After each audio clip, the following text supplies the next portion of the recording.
And we are live, ladies and gentlemen. Welcome to episode 29 of Two Dudes and Some Bullshit. I am back fresh off my Canada Day long weekend and fighting with the trees in the wilderness.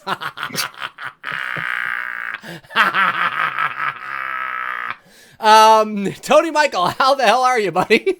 I'm doing good, just over here hacking shit up, you know? Oh, you know what? Yeah, I saw a couple of Jason Voorhees out in the woods. We gave each other high fives, and he went off and killed some bitches, so it was good. It was all Good, yeah, man. I'm glad you guys had a cool Independence Day. We're about to celebrate our Independence Day here in a couple of days here, Yes. So I'm sure everybody's getting ready for the nice holiday weekend and barbecuing it up. Yeah, no, exactly. Yeah, for those of you, for my fellow Americans, I'm not an American, my fellow brethren, I should say, because we're pretty much like connected anyway. My American friends, I should say, south of the border. Yes, we just celebrated our Independence Day, essentially, which is Canada Day, which is July the 1st. And Canada gained independence in 1867. So it was our 152nd birthday, and we do all the same things: camping, the boating, the fireworks, the eating. It's the same. Just picture the 4th of July, but just north of the border. So anyway, yeah, no, it was fun. Went out with my girlfriend, went for a hike. And that was a lot of fun, and that's of course where we shot the little Dave versus the tree. Yes, Dave versus the tree. So it was a lot of fun. Better be careful, man. Them tree huggers out there might come after you and start protesting. He's beating up a tree, man. What the hell? It's entirely possible. It was entirely possible. I wanted to give more. I wanted to, because I improvised the whole thing, obviously, and I just wanted to do more. But I thought, no, I'm going to keep it short and quick, and maybe I'll turn this into a series. Like maybe I'll start uploading videos on a regular basis of me picking fights with inanimate objects. Like I'll be sitting at a curbside or something, and there'll be like an old paper box there, and I'll be like, "What the fuck did you just say?" You're gonna have a cop. You're gonna have a cop. You want to fucking go? You're gonna have a cop come up to you one day, man, and be like, "All right, bro, what are you on? What did you take?" It's totally true. And like it's random shit, paper boxes, old telephone booths, like all kinds of shit. You know, it'd be fucking hilarious. I just see that a super chat came in. Appreciate the super chat. Dantastic. What do you say here, Dave? I missed your nightmare chat. I was out of town. Great to see you guys always. Oh, okay, he's just sending support for the channel. Awesome. Yes. Like we remind everybody at the beginning of each show, for those of you that want to help support the channel via super chats, that's awesome. Awesome stuff. But always wait till we turn to the Q&A portion of the show. That way we don't miss your super chats. But Dantastic is just, he doesn't have a question, it seems. He's just making a statement and contributing to the show. So awesome stuff, Dantastic. Thank you so much. You are Dantastic. Okay, so on this episode, Tony and I are going to be talking Stranger Things Season 1 and 2. Now, we're not going to go like real hardcore with some sort of psychoanalysis because that would just take way too much time. But we're definitely going to be giving our thoughts on both seasons and what we're sort of looking forward to in terms of Season 3. Yeah. Because Season 3 comes out this Thursday, July the 4th. And many of you will no doubt be, I hear Tony says, well, at least in your area, it'll be sort of overcast and rainy, so you'll probably be binge watching it.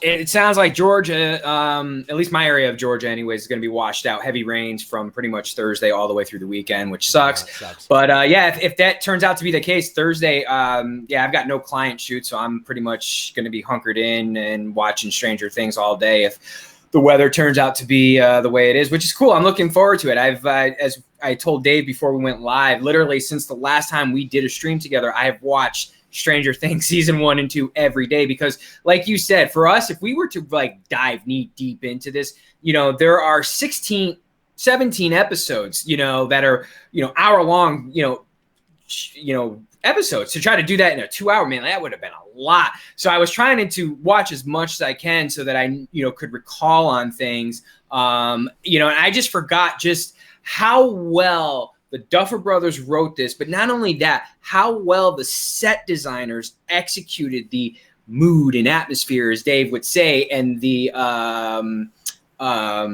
of the sets of the 80s and making it like so realistic. You know what I mean? Sure. Everything in the especially season 1 really felt like the 80s. You know, just like even when the kids were outside and you know, biking around and stuff like that, like it just like felt like, man, the cars, everything, like they spot fucking on. They did do a great job, and you know, it's funny.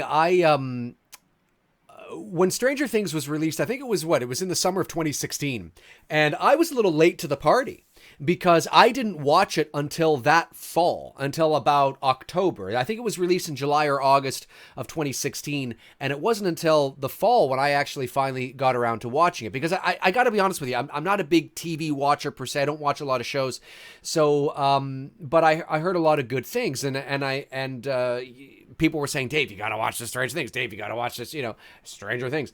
And I remember when my buddy Brian, a guy who I used to go to high school with, he was in town. He was in Toronto. He doesn't live here. He lives back in Ottawa, which is where we grew up together. Mm-hmm. But he was in town on business. And he was over at my place, and we were watching the coverage of the U.S. election. And while that was going on, we were talking about Stranger Things because he had already seen it. And he's like, Dave, you haven't seen Stranger Things, you got to watch this. And of course, that was November, right? You know, the election. So I guess, yeah, it was around that time, October, November, that I finally actually sat down and watched it. And I've never ever in my life. Now, granted, I know there are a lot of people in the chat room and a lot of people who are watching this right now who are used to this kind of thing, who are used to the idea of binge watching, but I'm not, because I don't watch a lot of shows. So, and I'm not a big reader. I mean, obviously I can read, but I'm not a big reader of fiction. So that I'm aware of the concept of, you know, I read to the end of the chapter and it was just so amazing, I had to go to the next one. Like I get all that, and I understand the principle of all that and why that is. But I had never experienced that kind of thing myself. So when I started to watch Stranger Things, obviously the first episode I was enthralled. I mean, it's right up, you know, our alley. I mean, we're guys who grew up as young kids in the 1980s. And as I was saying before we went live, you know, Tony and I are 40, so we were a little younger than what the characters' ages are in the show, but we were old enough that we still remember all that. I mean, we get the pop culture, you know, references. We remember the TV shows. We remember the cartoons. We remember I mean, everything. So that first episode was interesting, and it was Goonies meets Spielberg meets Carpenter meets, I mean, it was just full of pop culture nostalgia. I forgot how many just amazing. I forgot how many, when I rewatched it here, I forgot how many ET references there was, you know, like when Mike hides Eleven down in the basement and he skips school for the day and he's showing her around the house and all the things that he has in the house and the chair. I'm like, my God, this is so ET, but without making it feel like they're ripping ET off. You know what I mean? You know, and the bike scene obviously is totally fucking ET. Oh, 100%. 100%. But yeah, like there was just all those little things. And then like when in season 2, when she comes out with the ghost, you know, and they won't see her and she's in the sheet, you know, again, another wink and nod to ET. Absolutely. I mean, 100%. Oh yeah. No, there's a lot of that kind of stuff in the show. But when that first episode ended, I had never experienced the feeling that many people in the chat room right now have no doubt experienced with a multitude of shows. Yeah. I've never experienced that. Holy shit. I enjoyed that so much. I have to watch the next episode to find out what happens next. I know about all that. I mean, that kind of thing has been around for decades. It used to be in books. Right? You know, where I read the whole book in one night. You know, you hear people talk about that kind of thing. So I had never experienced that. And I watched the next episode. And then I watched the next episode. And then I watched the next episode. And I believe there's 8 episodes in the first season. Yes. And by the time it got to the end of episode 4, I had to force myself to stop because I didn't want it. I'm watching too many. I felt like I'm watching too many. I got to stop. And then I went to bed. Because it was like 1:00 in the morning when I finished the 4th episode. And then when I got up the next morning, because I do most of my work from home, And I got up the next morning and I had some emails from my agents and things like that. But I was like, yeah, okay. And I'm having, breakfast and I'm watching the last 4 episodes. It was so, the mystery angle, the mystery of that first season. Every episode ends, I don't want to say cliffhanger, but it does in some ways, where it's so eerie, and the synth score, and it's classic old school small town mystery, claustrophobic. Like it's right up my alley. I mean, it's totally Sure. that moody kind of, and when it ends, it feels like it's that old school Agatha Christie / Hardy Boys / 80s. Like there's all sorts of things in there that you can't help but feel really compelled by and really enjoy. So I really enjoyed the mystery aspect, and how you never really knew what was going, that slow burn until sort of the final 2 or 3 episodes, when it really kind of began to unravel a bit. Did you feel the same way about that? Like Jesus, this is such a good mystery. Like, yes, the 80s pop culture is fun, and cool, I get, but the actual crux of the story was really compelling. Yeah, do you know I can tell you the exact moment I knew that this series was going to be good. You know how we've referenced in the past when we've talked about The Exorcist, and we've talked about the track scene and how it made you feel cold. You almost felt like you were there. Yes, The atmosphere that scene created. It was the moment when Hopper wakes up. It's first episode, and he's getting off the couch, and he's walking outside, and that cool crisp feel. Like I felt he's like topless, I was, right? I think he's topless. He's got right? no shirt on, right? He's yeah. a cigarette. Like I felt like I was a part of that scene. Like I could feel that coldness in the morning, and going out there. Like I believe it was the fall or late fall, heading into winter, because I think season 1 ends with Christmas. So yeah, it was late fall heading into winter. Yeah, it was like. But I felt it, and I was like. That, and like how The Exorcist, like I knew right then this is going to be fucking good, because if I could feel that in a scene and feel like I'm a part of it, I was hooked. And like you, man, this show went off and running from like the moment it came out. I was like, wow, they just, like we said, the 80s nostalgia and the references that they did. And they didn't like oversaturate it, but they did it just right. And they did it making it their own, even though, yes, I get the whole Mike showing 11 around the house. I get that that's Elliot showing E.T. around. I get the wink and nod, but I don't feel like they were ripping off E.T. You know what I mean? Yeah. No, I don't either. And that's what makes it great. Yeah. And look, I mean, this show is absolutely, unequivocally, unapologetically, I might add, definitely targeted for a specific demographic, a specific audience. It pulls no punches, and it makes no apologies, right? Yeah. So it's the kind of thing where, yes, it's clearly on the nose. It's clearly, it's like watching almost a fan show servicing the, like it is. But it's so well done that you almost forgive that. Like it almost is like watching a show from the 1980s. Yes. Like you're a kid in the 1980s. That is like, and that's why, even though they did a second season, the first season in and of itself really is like an 8-hour film. And it really, as much as I'm glad it went on, because it's always fun to revisit these characters, I really mean it when I say that if they had not gone on, it's a complete story in and of itself. And I know they left it a bit open. I get it. But had they maybe tightened it up a bit so it wasn't a little ambiguous, or maybe 11 served her purpose. Maybe she did go off and die. I mean, you could have it that way, that no, she helped save you. She served her purpose. She did end up, dying, whatever it is. That whole story, very tight, really mysterious.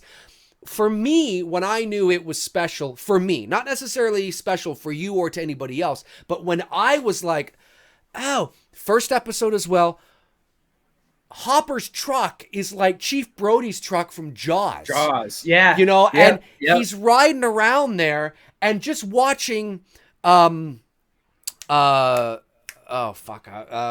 Ryder's character. I was forgetting, what the hell's her name again? I forget her name, but why am I? why am I'm drawing a blank on her name. And the chat room will let us know. It's this person! Anyway, so when she's riding around in her little car, right? And everything it's that small, I mean, again, these types of shows are very person specific, okay? So what resonates with one person isn't necessarily going to resonate with another person. Yeah. But definitely it's hitting on all cylinders for me. It's that small town, that moody, overcast synth score. And the synth score is not overdone either.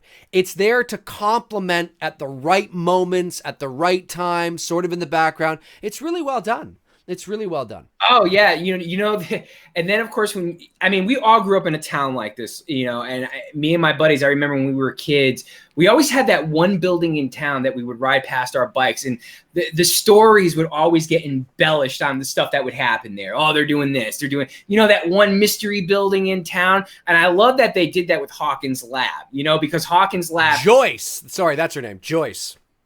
Oh, the Winona's character? Yeah, Joyce Byers, right? That's right. Yeah.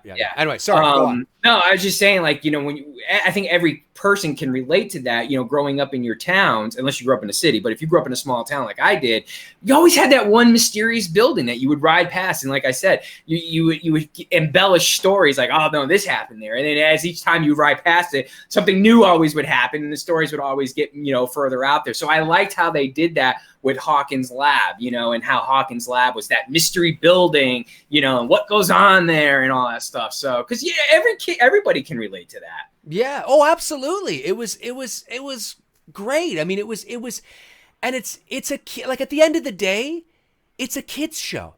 It is. It's a kids show. People don't like to hear that, but it is. And what I mean by kids show is I don't mean it's juvenile as in like it's a little kids show. Right. I just mean that the reason why 40-year-old men like Tony and I, and even older than us, are falling in love with this show, is because it's tapping into our childhood. We remember that. We resonate with that. We feel like kids watching the show again. Yeah. So it absolutely is targeted towards the inner child in the 40 to 50-year-old men and women that are alive today that remember the 1980s very well. So, it's, and I can't help but smile when I watch that first episode. So you have that formula of the Goonies meets Stand By Me, meets John Carpenter, meets Spielberg. And that at face value is just really, it's like, okay, well, now how can we weave a really interesting mystery, creepy, eerie story in here? And I think they did a really good job. And I've never in my life, like I said, come to the end of an episode and felt like I need to watch what happens next. And the child characters, very well cast. The chemistry is really good. Obviously, the casting, they did a great job. And the production design is also great. Right down to the smallest detail, seeing the posters in the background on the walls and the telephones. Is it Jonathan's room or Will's room that has Jaws? I can't remember. It's one of the boys. It's one of them has Jaws. So seeing that stuff, like those little Easter eggs that you see throughout the show. I know you're right. I think that's spot on. It's well done. Yeah. No, exactly. And it's very sort of focused on like the production. Yeah, the production design is great. Even Mike and Nancy's parents are very, they're archetypes of certain stereotypical parents and characters of those 80s movies. Yeah. Those teen kind of movies. I mean, the dad, he's that Willie Tanner kind of stiff kind of dad, and the mom is that sex-starved sort of, she's married to this guy because he's probably a good provider, but he's not the hottest thing or the sharpest tool in the shed, and she's kind of cute herself, but she's not married to him because he's hot stuff. It's like, look at, you look at Kate Tanner from Elf, and you look at Willie Tanner, it's like, what happened there? Yeah, you know what I'm saying? So it's there, and that's not the only example of that. There's other things throughout the episodes where they really narrow, like it's very stereotypical, but it's done in such a the mystery, the story that they're telling is so compelling at times that you forgive the on the nose 80s stuff because you're so enthralled with the story. If the story, I think if the story had not been quite as interesting, or if it had been okay, you know, I don't know if the, I don't know.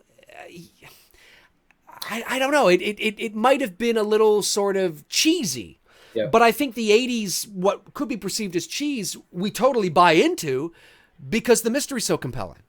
Yes, and the one thing that going back to the aesthetic look of not just, you know, getting, you know, a town to look like it's the 1980s, but the outfits. You know, a lot of times today in 2019, you see costume design. That's right. Yeah. Today in 2019, you see people doing the 80s look, and it's always over the top. It's like, you know, I look at it, I'm like, that's not quite how it was. I mean, I could see a little bit there. They nailed it. I mean, that is really, like, it's not as over the top as it is perceived that people, you know, try to, you know, do today. It was what you saw in Stranger Things. That was the style. That was like looking at those kids and how they were dressed. Like, that was my town. Like, and that's why, like, I was able to relate to that, because I mean, I saw like Mike wearing shirts and I'm like, I fucking wore that shit back then. You know what I mean? 100, and the socks pulled up to your knees and shit. I remember my first day of 4th grade going in with Converse and my socks pulled up to my knees. I mean, I remember it. Yeah, we had no sense of fashion back then. No. We had our boxer shorts out, hanging out in front, you know, when they should be on the inside. I mean, we didn't know. Hey, whatever. That's right. You know? Yeah. No, you're right. You're right. It was a really cool. Now, of the kid actors, because you brought that up here a moment ago. You know, of all of them, I know Millie gets like top praise for her portrayal of 11. But here's the thing with Millie. And this is not a negative or a knock, but when I saw Godzilla here, honestly, I was just waiting for 11 to pop out. I was just waiting for her to start moving shit when shit started to go down. No spoilers because Godzilla is still new, so I'll just leave it at that. But when I saw Millie Bobby Brown performance in Godzilla, I can't separate her from that character, you know, because I think she's just still too young. And I see her, I see 11. Whereas when the kid who plays Mike, Wolf, whatever is his name is. Yeah. Wolf. When I see him in It, I don't think of him from Stranger Things. He totally sells his character in It, and he's able to make that separation. So right now, of the kid actors, he definitely is more the front runner as far as acting chops and talent and a long career, because when I watched him in It, I didn't think of Stranger Things. When I watched Godzilla, I was thinking of, you know, 11, you know, from Stranger Things when I saw her on the screen. Did you feel that way when you saw Godzilla?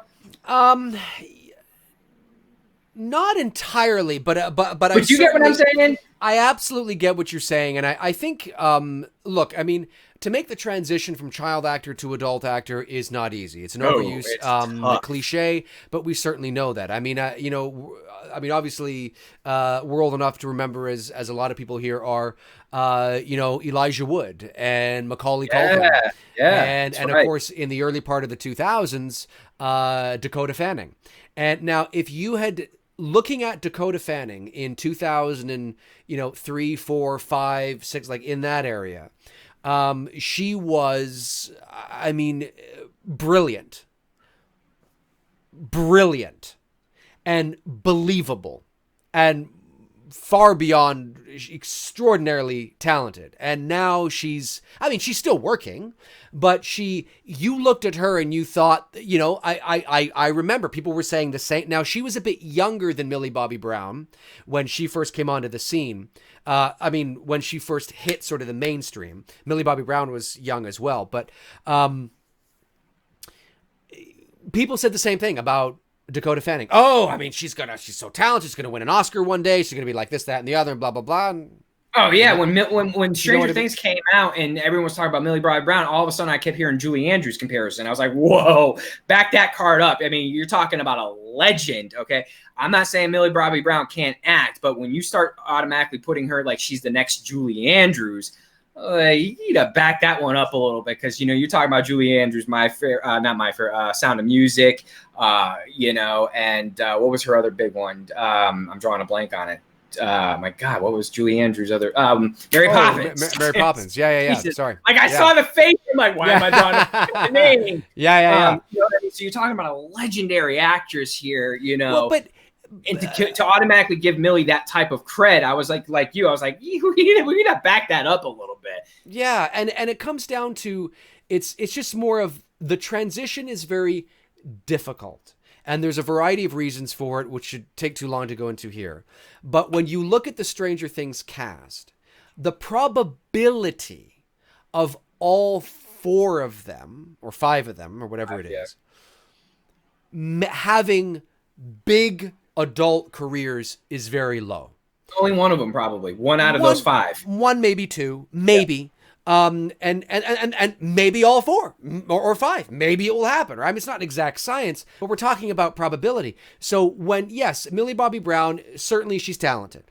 She didn't have a lot to do in the first season of Stranger Things. So you're seeing a young girl who essentially you've never seen before, and you're seeing her act in she's very emo, and she's very sort of using her face and her expressions, and she's not saying much, and so it gives almost this false sense of, oh, she's so good, that's so believable. And I'm not saying she isn't good. I'm not saying that. I'm just saying that she didn't have a lot to do. There's not a lot to her Rolodex of things she was doing in the first season wasn't, there wasn't a lot of range there. I mean, she was hired to play that character doing that, and that's what she did, and she did a very good job of it. Now, when you see her getting cast in Godzilla, she's cast in a very similar type of character, a girl who's going to cry a lot, a girl who has a parents that she doesn't have a good relationship with, right? So, so she's cast in sort of this outcast role again. Similar, yep. Different dynamic, but a similar sort of outcast kind of role. So she's playing that, outcast sort of role. So were there Stranger Things vibes? Sure, but there's also not enough because there's not enough we have seen her in other things. But she's young, she's a kid, and she's certainly talented, and there's no doubt about it. Is she going to be the next Natalie Portman? I have no idea. Usually you don't. Those things are hard to call. You look at Natalie Portman in her first film in The Professional from 1994, which is a great movie, by the way, for those of you that haven't seen it. And you look at that kid and you go, she's fucking talented. Yeah, she could be somebody. And she was. You look at Dakota Fanning and some of her early work, she's fucking talented. She's going to be somebody. And she wasn't. You look at Elijah Wood and be like, he's fucking talented. He's going to be somebody. And he kind of was. And then you look at Macaulay Culkin. He's fucking talented, especially from The Good Son. Don't look at Macaulay Culkin from Home Alone, which he was very good at. But then you look at him in something like The Good Son, and it's like, wow, this kid's going to...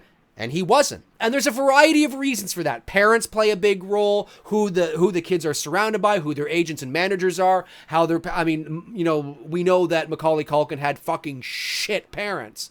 So, there's a variety of reasons for it, And then the total opposite happened with Leonardo DiCaprio. Watch him on Growing Pains, okay? Just because that's where he kind of started to shine a little bit. This was just before This Boy's Life with Robert De Niro. When you watch him on Growing Pains, there is no way in hell anybody's going to sit there and say, this is going to be one of the greatest actors of all time. No way at all. He just looked like a decent-looking kid, young teens, and, it's going to be, a flash in the pan. Right. Dude totally elevates to become one of the greatest actors of all time. Absolutely, 100%. And so I think when it comes to Millie Bobby Brown, people need to say, okay, she's talented. No doubt about it. Nobody's going to argue that fact. She's talented. But she's young. And we haven't seen her in much. She's done a few little things before Stranger Things, yes. But now she's hit the big time. Yep. So now all eyes are on her. So it'll be interesting to see where she goes from here. Let me ask you a question in regards to that, because we've been connected now on social through social media now for a couple of years, and watching your channel grow. And I think we connected. You were around 6,000, so you've gotten up to 17,000, 5 or 6,000, 5 or 6,000. So yeah, do you like the fact that I've always been a firm believer in that steady, not the shoot to the stars and next thing you know you're super famous, because I always feel like when you get there that quick, your star is going to burn out real fast. You know what I mean? Yeah. Versus the nice slow, and because I know I see people leave comments after we do a show or on some of your other videos, I can't believe you don't have this many people. I think you're going to eventually get there, because I think you're finding your voice the more you keep putting stuff out there. You've found your groove on your channel. I've always said I'd rather be that slow rise versus to that fast rise, because I think that's what's going to happen with her. Because she, like you said, she got so big so quick that can backfire on you. It can. Look, I mean, the half the battle of success and stability is surrounding yourself with the right people. Yeah. So if she has good parents, which I don't know if she does, but if she does, because she's under 18, so she's not negotiating contracts herself. Okay, she has you have agents that do that anyway, even if you're over 18. But she certainly, her parents are involved. And if she has a good manager that has her best interest and doesn't want to exploit her or her career, then it can be a positive thing. And her transition from teenage girl to young woman to Meryl Streep, who knows, right? Could be on the horizon. I can't even process that. When you just said that she's 13, 14 years old now, whatever. I think she's 15. Or 15, and she's got 19 million people I can't even process that as you got 19 million people following you at 15 years old. That's just insane. Yeah, well, of course. Yeah, no, and at that age, congrats to her. It's great. It's just insane. but at that age, the prefrontal cortex, I believe, of your brain, I think it's that part of your brain, continues to develop until you're 25 years old. Yeah. So, I mean, she's a child. She has no idea what this is. She thinks she knows what it means, because you all think you know what things mean at certain ages.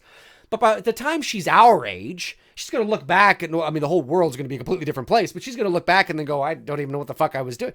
I mean, it's pretty much. It's completely, she has no cognitive, she doesn't understand the what that really is. It's just cool and fun to her because she's 15.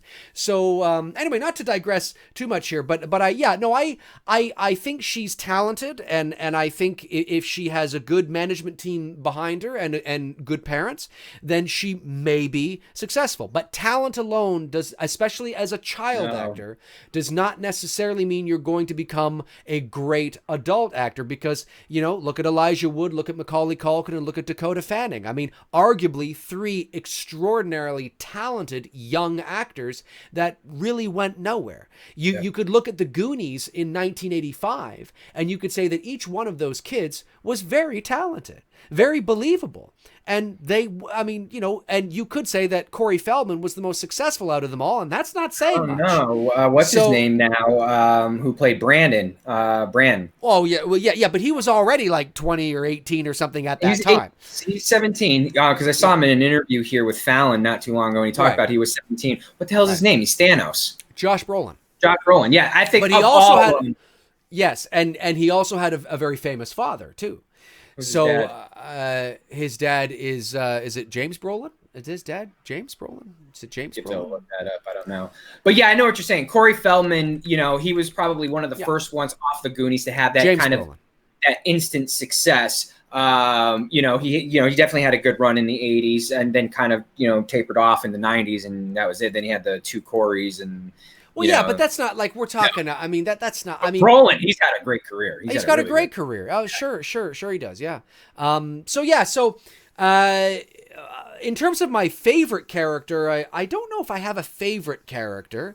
I would say that. How about a character that you most identified with, since this was similar to our childhood in essence, really? Yeah, the character I most identify with is probably. When I think of them, there might be a mixture of a couple of people in one, but I would probably say when I think of the energy and the excitement and sort of the leadership qualities that they have, it's probably Mike. It's funny because I actually picture you more as a Dustin, just a fun, cool kid to chill. You know what I mean? But that smart mouth at the same time too. That quick whip. You know? Sure. Yeah. Well, there's a little bit that there as well. But when I think of sort of the adventure aspect of the show, the identity of the show, and the adventure aspect of the show, I would be the one that would be like, no, we got to do this. No, we got to go out and do this and do that. And I guess Dustin does do that on occasion as well. So yeah, no, there's definitely a bit of Dustin in me, and certainly a bit of Mike as well. Not so much Lucas, because Lucas was more of the, well, no, hang on, I don't really know, probably the sensible one. Yeah. I was probably a mixture of Will and a little bit of Mike. You know, that Mike, the talking back was definitely me. I did not know when to shut up. You know, like my parents can definitely testify to that. But Will in the artistic sense, you know, because I was always taking photos and being very artistic. And I was also like, you know, like that Castle Byers he built in the backyard. That I had my own thing like that, my own little space and my own little creative space and stuff like that. So I very much identified with that.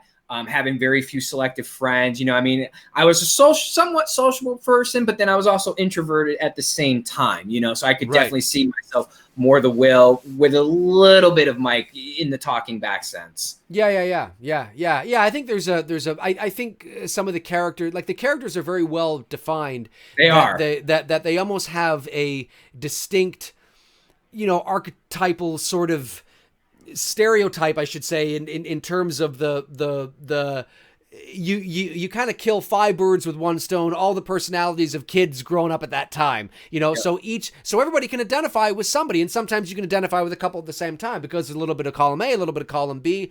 And again, the casting was really well done. The chemistry is obviously there. And that of course comes down to the writing, comes down to the casting, the direction as well. But everything was firing on all cylinders in that first season. And I remember, I think I can't say if it's my favorite episode, but my favorite moment, one of my favorite moments from season 1 is definitely when Hopper goes to the Hawkins lab, or the morgue, sorry, I guess it is, pulls out Will, you know, and cuts him open and realizes that he's essentially a dummy. And I remember when I'm watching that thinking, oh, this is good. Like, this is creepy. This is like a real classic Hitchcock sort of, like, do you know what I mean? Like, there's really cool Twilight Zone-y unsolved mysteries. Like, I feel like I'm a kid sitting there. All I need now is a do-do-do-do-do-do, you know, all I need is that unsolved mysteries theme and tune in next time, you know, or whatever. Like, I mean, it was so, I just remember thinking, this is good. Like, I gotta watch the next episode. I was hooked. And you could have never made a season 2.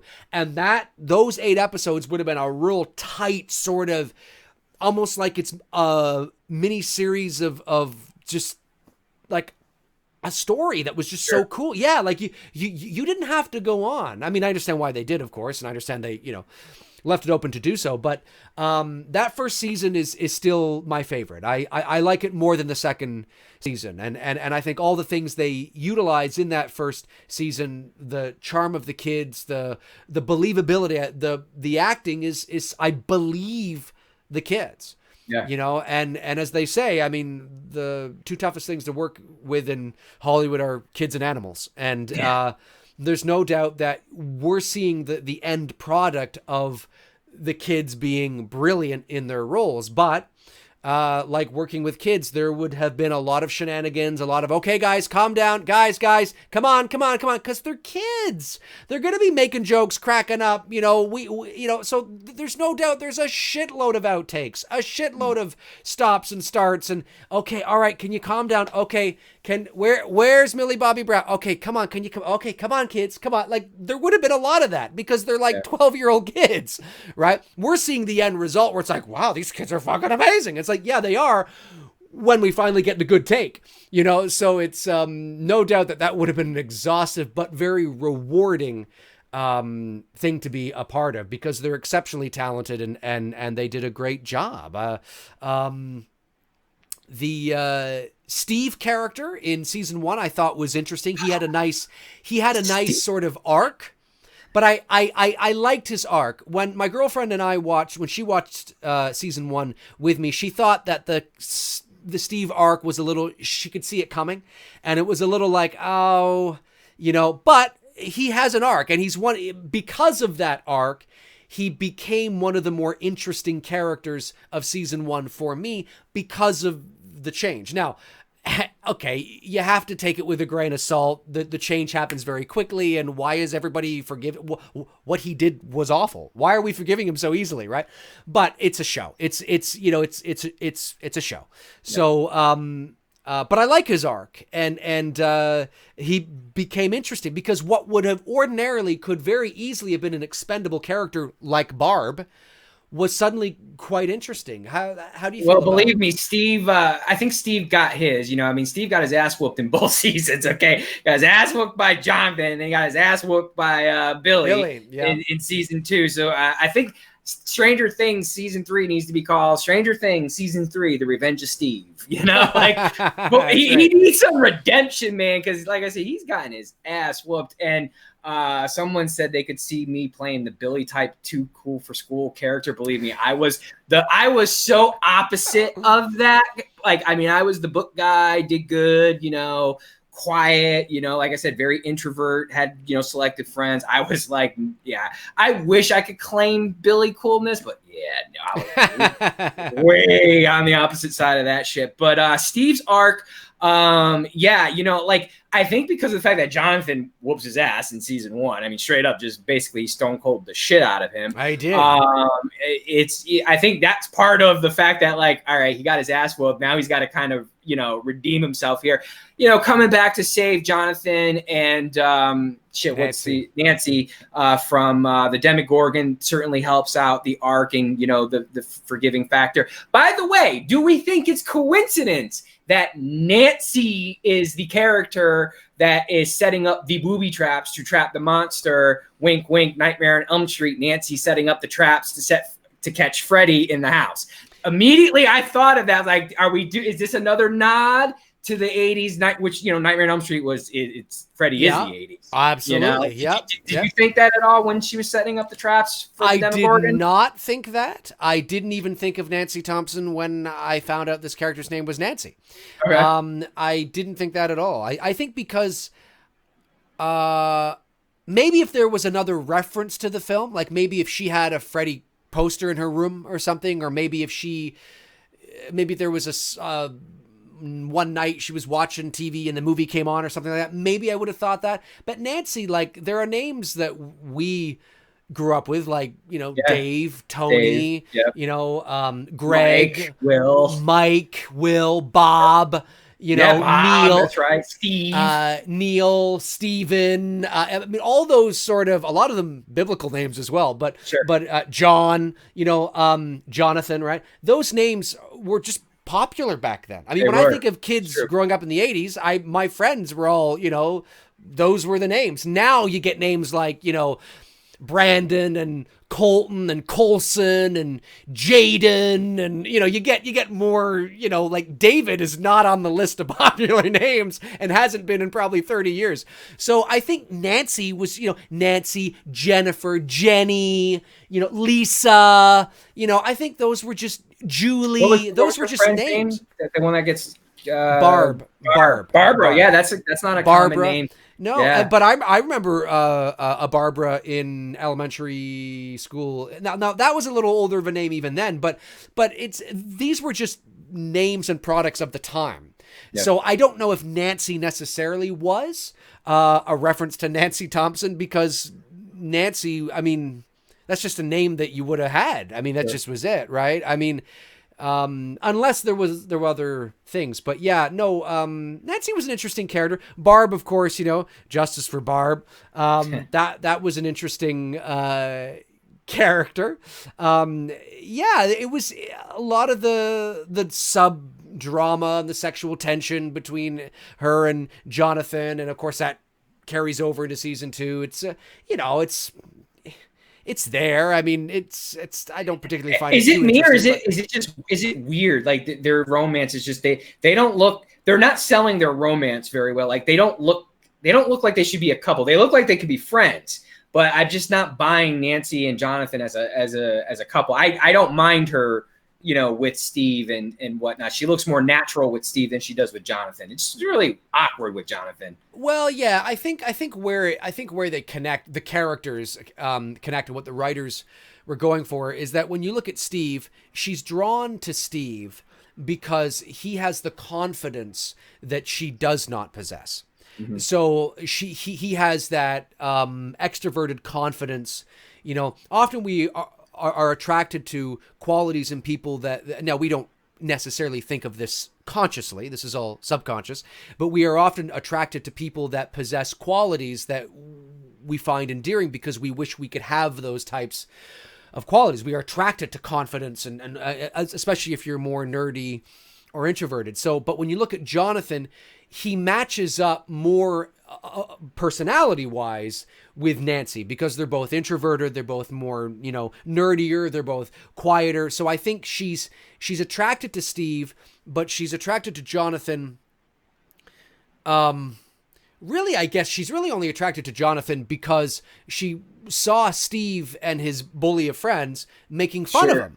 Right. So and she doesn't like that. She just because she's a nerd. So she identifies with that sort of nerdy, introverted, I'm not cool for school kind of thing. And she doesn't like people making fun of because it's almost like they're inadvertently making fun of her. Well, if you don't like Jonathan and you think he's weird and fucked up, then you must think I'm weird, because I'm nerdy and quiet and you know what I mean?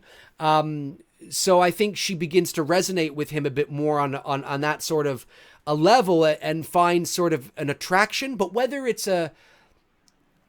there's longevity to it, I don't know, Now, the two characters I can tell you that I don't want to see get together, they will because they're totally foreshadowing it, is Joyce and Hopper. I don't think Joyce and Hopper have any longevity at all. I know they have a history. I know they went to high school, together. Joyce is far too neurotic and Hopper is far too independent. Maybe they could get some sort of, I don't know, they could have maybe a good weekend fling and that'd be it. Yeah, exactly. Yeah. And, Winona Ryder's cute. Okay, whatever. But she's too neurotic. I mean, she's far too neurotic and far too unstable emotionally that even when things are kosher and things are calm, cool, and collected, the slightest thing could set her up. Like, you could totally see Joyce Byers bitching and complaining about the stupidest fucking shit. And it would piss Hopper off like no fucking tomorrow. He would be like, oh, are you fucking kidding me? I'm just out having a beer with the guys, Joyce. You know where I am. I'm at Hawkins Bar. Fuck! Like, he would get so fucking annoyed that he would just yeah, maybe there's some short-term kind of there, but Hopper's he's mid-40s. He's like our age, maybe a bit older. He's not going to change, right? He's not going to change. He's who he is. Joyce isn't going to change. Joyce is a little too neurotic, That's why Bob was a perfect fit for her. Bob was a brilliant fit for her because Bob, that he gets it, but it does. I understand. Well, they needed to kill somebody, and Bob's expendable. So, but you're right. Bob was the perfect fit because Bob balanced Joyce out. Bob was the calm and the reason in Joyce's life. When Joyce when Joyce becomes neurotic and she becomes Joyce over stupid fucking shit. I'm not talking about Will. I'm just talking about other things in her life. Hopper is likely to go, fuck, and walk out the door and slam it shut, right? Bob, on the other hand, would be more likely to go, sweetheart, it's okay. Sit down. Let's talk about this. It's going to be okay. And that's what she needs. That's why Bob actually, ironically, is more fitted for her because he's the yang to her yin, if you know what I mean, right? Exactly. It's that, yeah. Absolutely. Whereas Hopper, I know they're alluding to, and there's no doubt by the end of season 4 or whatever the fuck it is, Hopper and Joyce will probably be together. And I'm just like, no, I don't buy it. And unless they wove something in season 3 or 4 that makes me believe that there's longevity here, I don't, because Hopper's an independent guy and Joyce isn't the woman to tame him or settle him down. Do you know what I mean? So, I mean, I just don't buy. I love the characters. I love Hopper. I love Joyce. I love the little bit of maybe sexual tension there, maybe. But to take it further than that, I wouldn't do that. I wouldn't do that. Do you feel the same way, or? Yeah, no, because, with Bob's like us, man. He gets the girl in the end. That's what I really liked about that. Because I can totally relate to that. I mean, you see the girl that I'm involved with now. I mean, absolutely. I mean, like and honestly, she's out of my league. She's like, if I saw her 10 years ago or whatever, there's no way I would even remotely approach her. But she's very pretty. She is, but through, succeeding in my business and my career, you get confidence. And then here, getting the girl in the end, I can identify with Bob more so. Hopper is the kind of guy that he can pretty much almost have anybody he wants, good looking guy, tall, not muscular, but strong guy, Sure. Whereas Bob is like, us, just the average guy. And that's why I like Sean Ashton too. I think he's a great actor. I'd love to see more of him popping up, and yeah, I thought he was a great addition to the show. Yeah. And I didn't even think of Goonies at all. Like, he just really sold me that character of Bob. I think he would have been a wonderful long-term addition to the show. And you could always keep does Joyce really want to be with Bob long term, right? Like you could, because you got that sense from her that she was dating him just because he's a nice guy, but you could keep that there. So there's that kind of, is she, will she, are they going to stay together or not? And then of course in the end, they do. But he was he was a nice balance, not just to Joyce, but a nice balance to the show overall. He was that normality or that sense of peace and calm in a character that otherwise doesn't really exist in the show. Everybody is extreme to some point, right? You got all the kids that are about the adventure. You got 11 who's fucking who she is. You got Hopper who's fuck, right? You got Joyce who's nah. You know what I'm saying? You got Hawkins' lab where there's the mysterious, and then you got Bob. It's almost like Bob was that night. Like every time he was on screen, it was almost that nice. Oh, okay, all right, okay, we got a Bob scene. Okay, this is good. Okay, calm. You know what I mean? So it's a little unfortunate. And that's not to say that you couldn't get Bob involved in the adventure like they did at the end of season 2, right? Sure. They got him involved in the adventure. But yeah, it's too bad they killed this character, and it felt a little shoehorned in because they needed to kill somebody off, and I think they just looked at their cast of characters and thought, well, Bob is the safe choice. Sure. And I don't know. Maybe you kill Steve. Maybe you pull. Hey, maybe you kill. I hear a main cast member is going in this season. That's what I've been hearing. Now I don't know if it's rumor or if it's true. Well, I think the most likely character to go would probably be Billy, because he's the most expendable. And it's one of the reasons why, although I understand that there is an arc happening between Mad Max and Billy, and because they're brother and sister, I actually, right now I could change my mind when I watch the 3rd season. At face value, knowing that they're alluding to Billy being the host in the 3rd season, I'm a little sort of, of course, I already hate Billy. Right. So you make him the host. So, well, now you've just given us reason to kill him now, right? You see, before it's like maybe he can be redeemed. Well, I hate Billy. I already hate him. So now you're going to make him the host. You're going to turn him into this evil monster. Great. Now we can kill him. There's our character we can kill. And it's just kind of like, why don't you make the host Joyce? Why do you make the host, I don't know, Hopper? I'm just throwing, names of it. Why do you make it? It's like, oh, shit, what's going to happen now? So the stakes almost seem a little more, oh, fuck, are they going to off Winona? No. No. She's the head title of the, exactly. So it's kind of like, no, wait. And of course they probably don't. But just that anticipation and suspense, I think might be a little interesting. Now, again, this is face value, having not seen season 3. I watched season 3. I might say Billy was a brilliant choice. Loved it. Fantastic. Yes, I get it. But, so how did you feel about season 2? Season 1, I thought was tight-knit. All the things we talked about sort of at the beginning of the stream. When we move into season 2, how did you feel about that?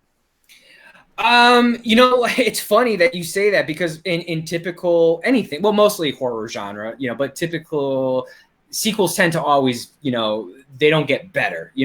Annabelle is certainly defining the odds of that right now. But I felt like you, season 2 just wasn't as, I don't want to use the word polished because it was fine. It was edited fine. It was shot fine. Oh yeah, it looked great. The cinematography was good. Yep, looked great. The production value was just as good as the first. Yeah. I think, the odd episode that I'm not a fan of that you like, the episode with 11 in Chicago, I thought it was just like, okay, like I'm not a fan of it. It didn't really serve the purpose of the story, but it did at the same time. I understand. You know what I mean? So it was just like, but again, the thing I think I didn't like, what I hope they don't do in season 3 is this. I hope it's not Will is the center focus attention of the, because he was the focus point of season 1, getting him back. He was pretty much the focus point of season 2. Like, how much more are we going to go with the Will character being the focus point where bad shit's happening to? I think they need to definitely make a shift in that, because I felt like even though it was telling something new, I still felt like they were searching for Will again, because Will wasn't really Will. He was taken over by, the shadow monster. Right. And, I hope they change gears and go in a different direction now, because we don't need to rehash that. So I felt like maybe they could have done that. I don't know, Mike, it could have happened to Mike, that the shadow monster goes after, or it could have happened even to Lucas, could have happened. I just felt like to go back to Will was just, it was like you said, it was too predictable, because we saw what sort of happened at the end of season 1 on the quote cliffhanger that they left, and you kind of knew something was probably going to happen with Will going into season 2. I wish they just would have taken a different route with that. Maybe taken a beat, sat back, look at the drawing board, and go, okay, do we want to rehash the same story, or do we want to come at it from a new way? Yeah.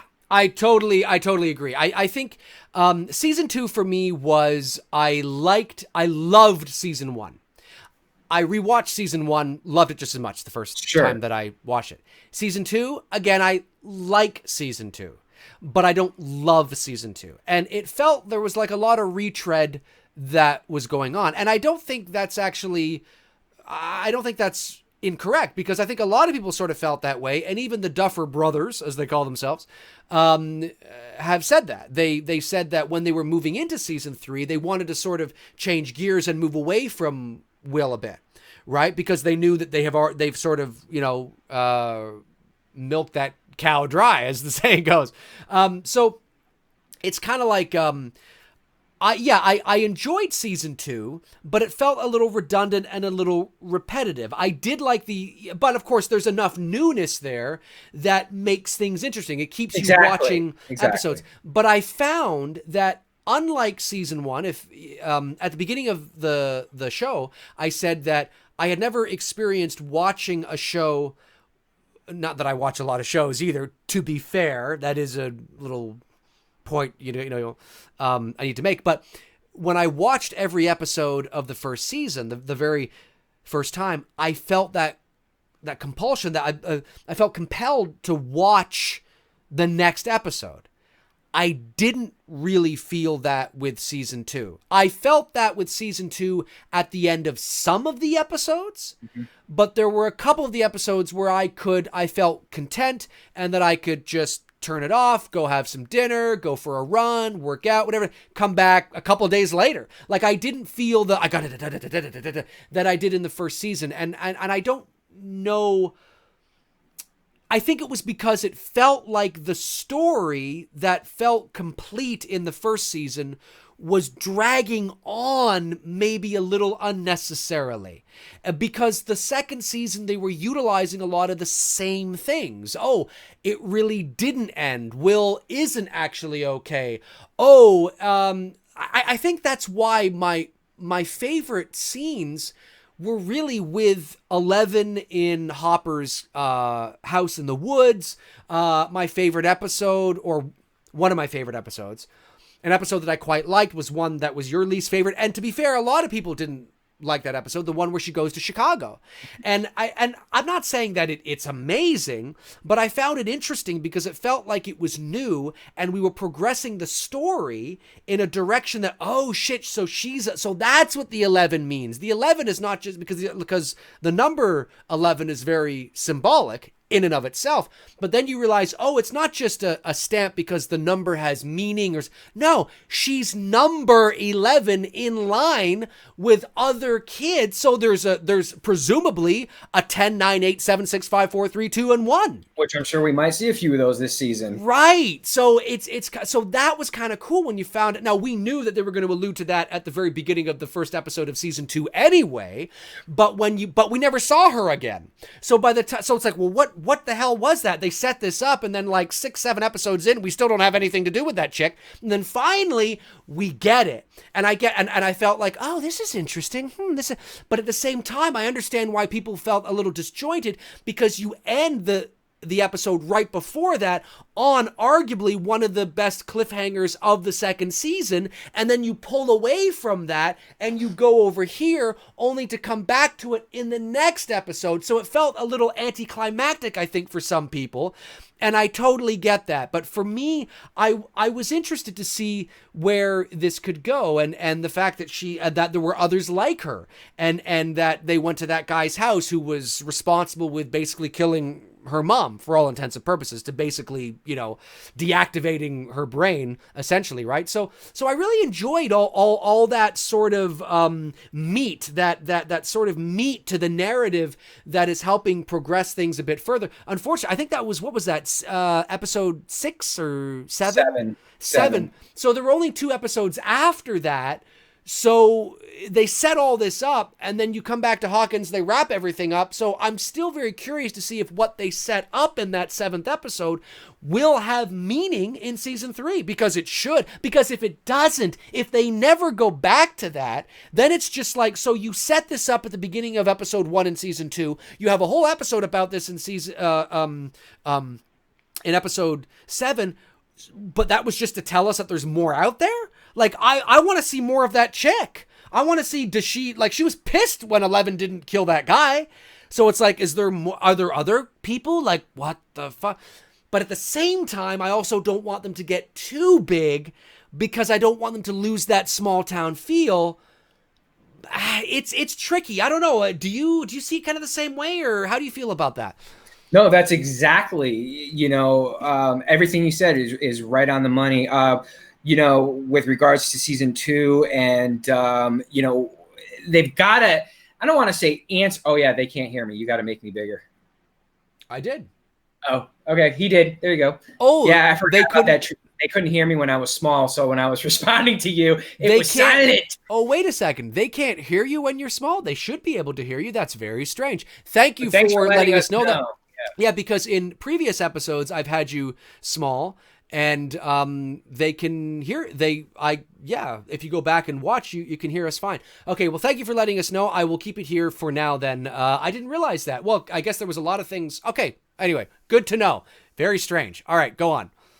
So they got to answer it for season 3. They've got to, address these issues, because it'd be like kind of like, okay, you wrote this episode, you brought this new character in, you have this one episode dedicated to her, and okay, nothing. I don't want to say the obvious, but I think something really big is going to go down, and maybe they join forces to help whatever big is going down and whatever they need to stop. Or maybe it's them going against the town, and Billy recruits some of these people with special abilities, and maybe 11 is still kind of developing her abilities and becomes this like super, because like she did have abilities like in season 1, when she screams and the water goes, like we never saw that again. We saw it that one time. And like, okay, so what about the fucking van that does a fucking 360 in the air? And yeah. So it's a matter of, where are we going with 11's powers, and are we not going to address that again? Was that something they felt they didn't want to do again? So I'm very curious to know, like in this season, like how far are we going to go with her abilities, and are they going to answer those questions, like you said, from what's her number 8?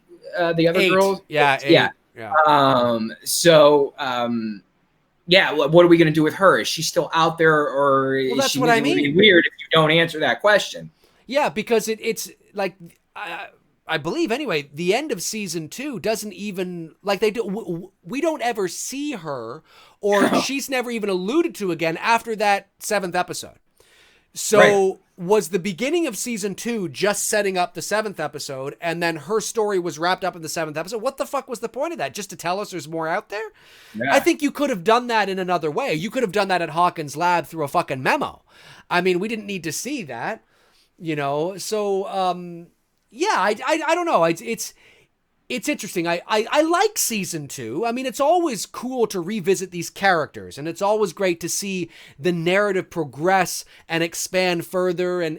But it felt a little redundant for me. I don't think Will, though, talking about season 3, I don't think Will is ever going to be irrelevant when it comes to the Upside Down and the Shadow Monster and all that kind of shit. He has a connection. He was chosen for a reason. There is a connection that he has to this world that I think even in season 3 is going to become very prominent.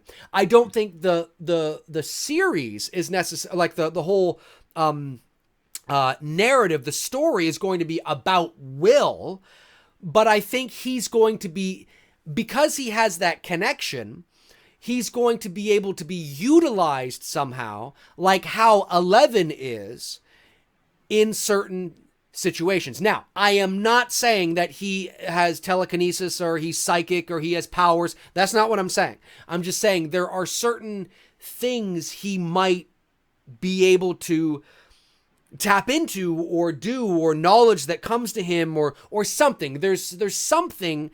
I don't think they're just going to go away from that, because clearly he was chosen twice for a fucking reason. And I think if you just abandon that and now he just becomes a regular dude again, I think that experience has shaped him in some way that he might even be able to, maybe he has a certain sense of courage that he didn't have, before, and he takes on sort of a leadership role in some sort of thing where now he's kind of like, oh shit, Will's not that shy, nerdy, outcast kid that he was in season 1. He's kind of coming to his own. Like there's something, there has to be some sort of arc there with him, because also when you look at the poster of season, the first poster of season 3, not the one that was released just a couple of weeks ago, but the very first one, Will and 11 are the only two looking back at the camera.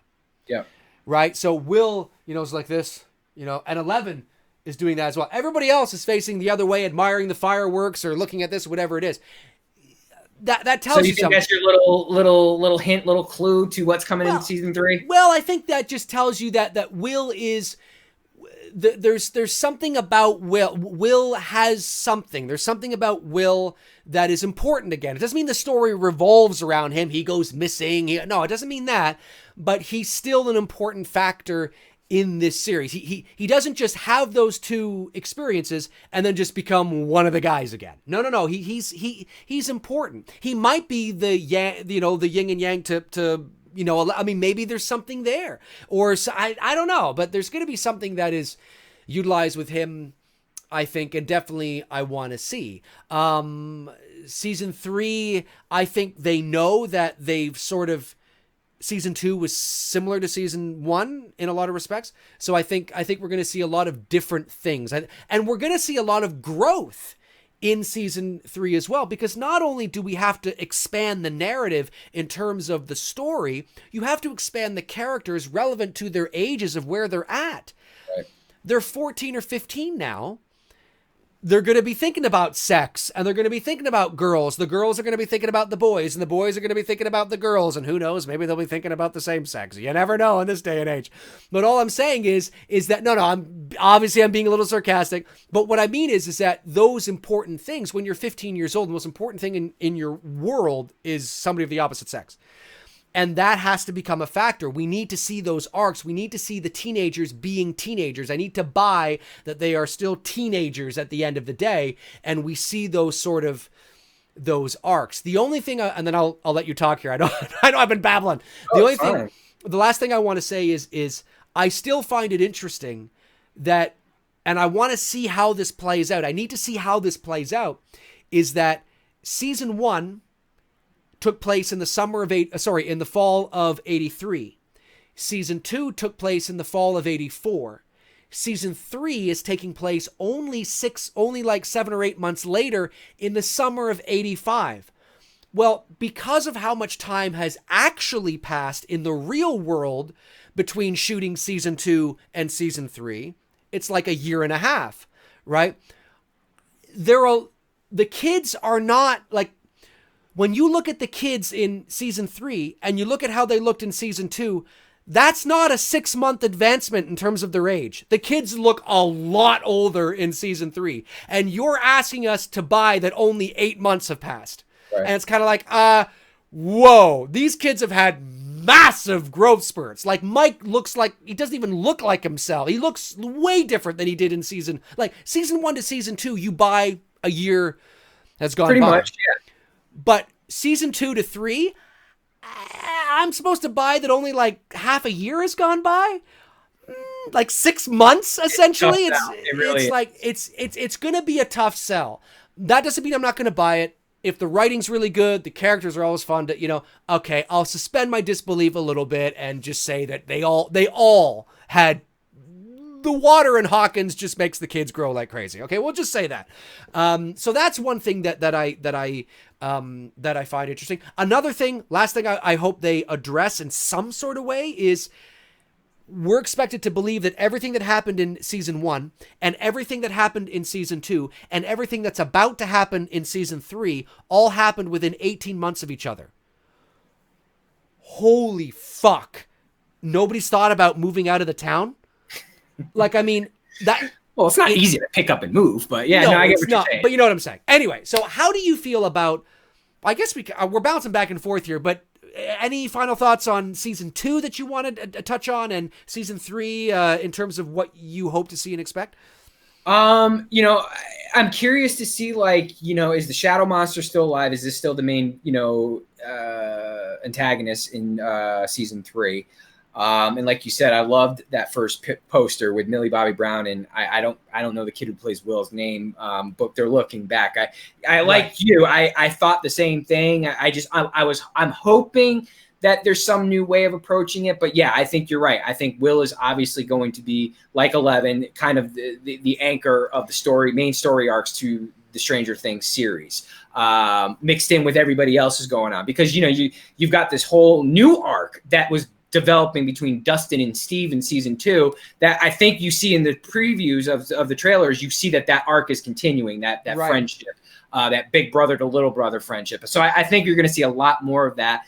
I love the fact that, well, one, because the mall is like a mile up the road from me, that they're really going into the mall thing, because that was huge in our childhood. The mall was that was the place you would hang out. The arcade. I'm not saying kids don't do that today, but like you said, we're about to say, we have the arcades in there, and everything that I'm hoping that I know how they're going to execute it, because I've seen what the layout looks like.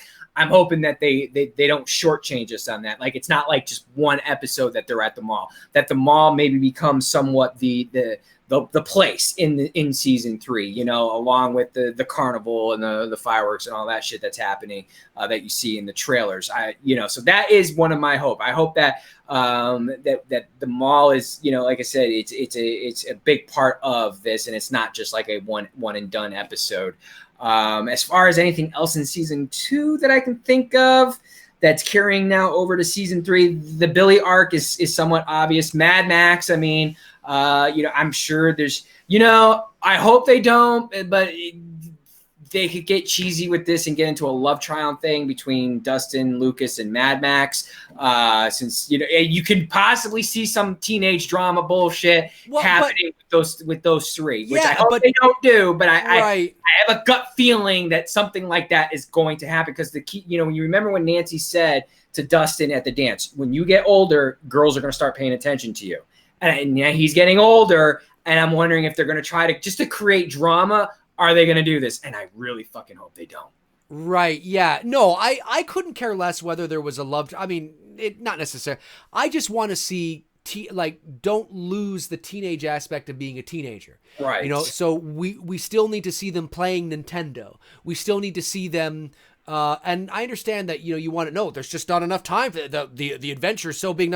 Yeah, but they still care about And that's when you started to see those little things sort of in season 2 begin to pop up and begin to transpire a bit, because these are still teenagers. These are still 14, 15-year-old kids that we need to see them, like the scene in one of the trailers when Maxine there, she's bopping around the room while Eleven is on the bed reading a magazine and she's, singing with a hairbrush or something. That's good. Because I had little girlfriends that lived across the street from me that would do that. I remember doing that with them to the Footloose soundtrack. And I'm telling you, and I'm not talking about Footloose from just a couple years ago. I'm talking Kevin Bacon. Footloose, and I remember having the record and the soundtrack there, and Lisa was her name. She lived right across the street from me, and she would come over and we'd put it on and we'd dance around to it. But kids did that. Now, we were a bit younger. We weren't like 15, but we were like, 8, 9, right? We did that. And certainly teenagers did that. So definitely I hope they don't lose that. I get the love triangle thing. But if it's done well and it feels organic, I'm okay with it, just as long as it doesn't become a central focus of any sort of subplot. I just want to make sure that we know that these kids are still kids at the end of the day, regardless of the fact that this would be quite a growing experience. Just for the horror aspect of it, Aaron Keller just said something here that, and I'm basing it now on the timeline, that he hopes that they might reference Freddy in this. It's the summer of 85, meaning Nightmare on Elm Street would have come out November of 84 and and the Freddy character would become seriously in the pop culture by that summer. You might see a Nightmare on Elm Street type of undertone if based on the timeline. I'm not saying oversaturated, but because how popular Freddy was becoming then, you may see that, Aaron, you may see something like that in season 3. That's actually... I didn't think of that till now, and based on the timeline, you may very well, because you have the Spielberg E.T. references in the first season. You could get Nightmare on Elm Street this season. Yeah, you could. I'd be down for that. I'd be down for seeing an Elm Street Freddy Krueger reference. Yeah, because it was a gigantic hit. It started to enter into the pop culture. And let's not forget, when did Elm Street 2 come out? Because Elm Street 2 came out in 85. It had to have been that fall again. So let's see here. Elm Street 2, Nightmare on Elm Street 2, Freddy's Revenge was released in the United States on November 1st, 1985. Okay, so this is a bit prior to that. Couple months. Yeah, but you certainly could have some sort of reference to Freddy. I think that might be kind of cool. They had Michael. I mean, Michael was named, and Dustin says his name in the first season, and then Max is Michael, and dressed up for trick or treating as well too. So they actually referenced him twice. He was, but take a look at that Michael Myers mask. That's a Michael Myers mask you could not get in 1984. Quality. No. I understand the reference. I think it's cute. That's fine. Don Post 80s mask. That would have been so much better. But to be fair, it shouldn't have, with all due respect, it shouldn't have even been Michael. It should have been Jason. It should have been Jason. It should have been Jason. Were the guys. Yeah. Yes, it should have been Michael. Look, I remember, and I know everybody loves Michael, and I do too. But I remember the 80s, and Michael did not exist. He was nobody. Freddy and Jason ruled the 1980s. And at that time, it would be Jason. At that time. Because Freddy hadn't come out. Freddy had not come out yet. It would have been Jason, That's right. And in 19... Right. And the Don Post Michael Myers masks that you could get at that time. Yes, and I had one too. It did not look anything like that. You would have no way of knowing you were Michael Myers. It was just a white face. It kind of, So, but anyway, that's aside. So when I saw her, it looked like a Ruby's Michael Myers mask or a Trick or Treat Studios, something like that. Yeah, definitely better quality than what we had. Yeah, and I was kind of like, oh, that it stood out to me as something that you could not get in 1984. So I was like, just make it Jason, because by 1984 you had like 3 Jason movies, and the hockey mask existed then. Right. So, I mean, I thought maybe she would have had the that would have been, I think I actually would have gone that way. Now, if Stranger Things seeps itself into the late 80s, okay, maybe then you could throw on a Michael mask or But something like even that. then, But late 80s, Michael wasn't that popular. Even though no, I agree. you had I Halloween 4 agree. and 5, it I wasn't like agree. Freddie and Jason. Yeah, I agree 100%. No, Freddie, I know it's hard for some of the younger people but guys and gals who are our age can be like, yeah, I remember. And That was it. when you would put on a Michael mask, you were always mistaken for Jason. So I mean, it's because Jason and Freddie, because remember, Michael was last seen in 1981. There was not another Michael Myers film until 1988. 7 years in there. And in that 7 years, Freddie and Jason were relevant and tearing it up, not only at the box office, but entering the pop culture as household names. And that's why everybody thought you were Jason when you tried, to be Michael. Michael didn't enter the pop culture and really sort of take off, to be honest with you, until you could say Halloween 6, but really it was H2O. H2O was what really put him into the pop culture, and there was never any looking back. Yep. I'm not saying that people didn't know, that nobody knew who he was, but he certainly wasn't the big name he is now. Let's just say that. So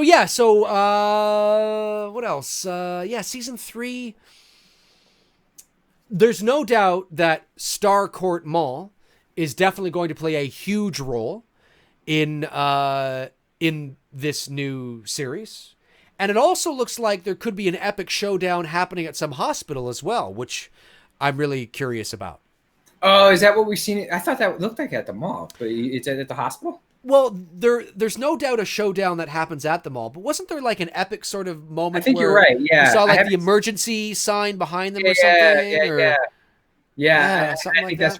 I think that's when shit really is going to hit the fan. But, as far as just, to go back onto season 1 here, like you said, everything that they executed in season 1, it was everything that I remembered of my childhood, down to when you look at the inside of Mike's house and the decor, even like his basement with those old wood type panels. Yeah, I had those. I had them too. We all had them. Everybody had the fucking chandelier in their kitchen. I was like, I had that chandelier. The shag rugs, with that we used to sit there and pull out. My grandmother would get freaking pissed at us. Yep.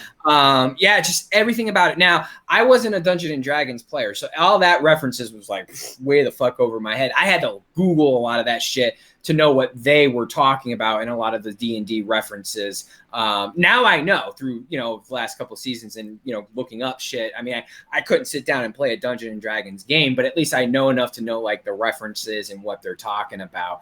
But everything else, they totally, absolutely nailed. They got right. The music, obviously, the Clash, should I stay or should I go? It's such a great song. And all the songs that they used in the 80s from Stranger Things was great. All the songs, and they didn't oversaturate it either. And they used songs that weren't necessary. I mean, they were popular, but they're not the go-to. You know what I mean? Like there seems to be this when someone's doing an 80s movie, you're going to hear Poison's Nothing But a Good Time. You know what I mean? Or something by Guns N' Roses or whatever. It's like there's the safety net go-to songs from the 80s that people go to.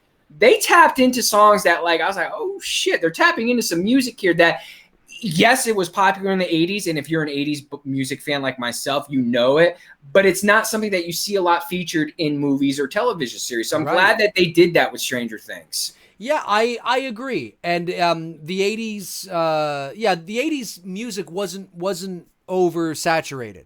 No. So I agree. It didn't bother me at all. I think the production design is great. Even with the third season, the production design looks fantastic. I will say the third season does look bigger. It just looks a little bit too bigger, not the independent feel that you get from season 1. It does, and that is something I'm a little concerned about. Because it looks very polished and very Hollywood, but we'll see how it plays out. I mean, obviously you have to advance the narrative. The kids are getting older, so you have to move with them. And I do understand, I can't have my cake and eat it too. I mean, I say, well, are you really I mean, people would just be moving out of the town of Hawkins if this kept happening. So I think the town of Hawkins is going to be there, of course, but you're probably going to see maybe other things utilized. That maybe there's another township that gets involved. I don't know. I just it's interesting. I look forward to seeing, because the third season is a real test, especially when you have a show that really has. People often ask me, Dave, how long do you think the show can go for? And I say probably 4 seasons, maybe 5.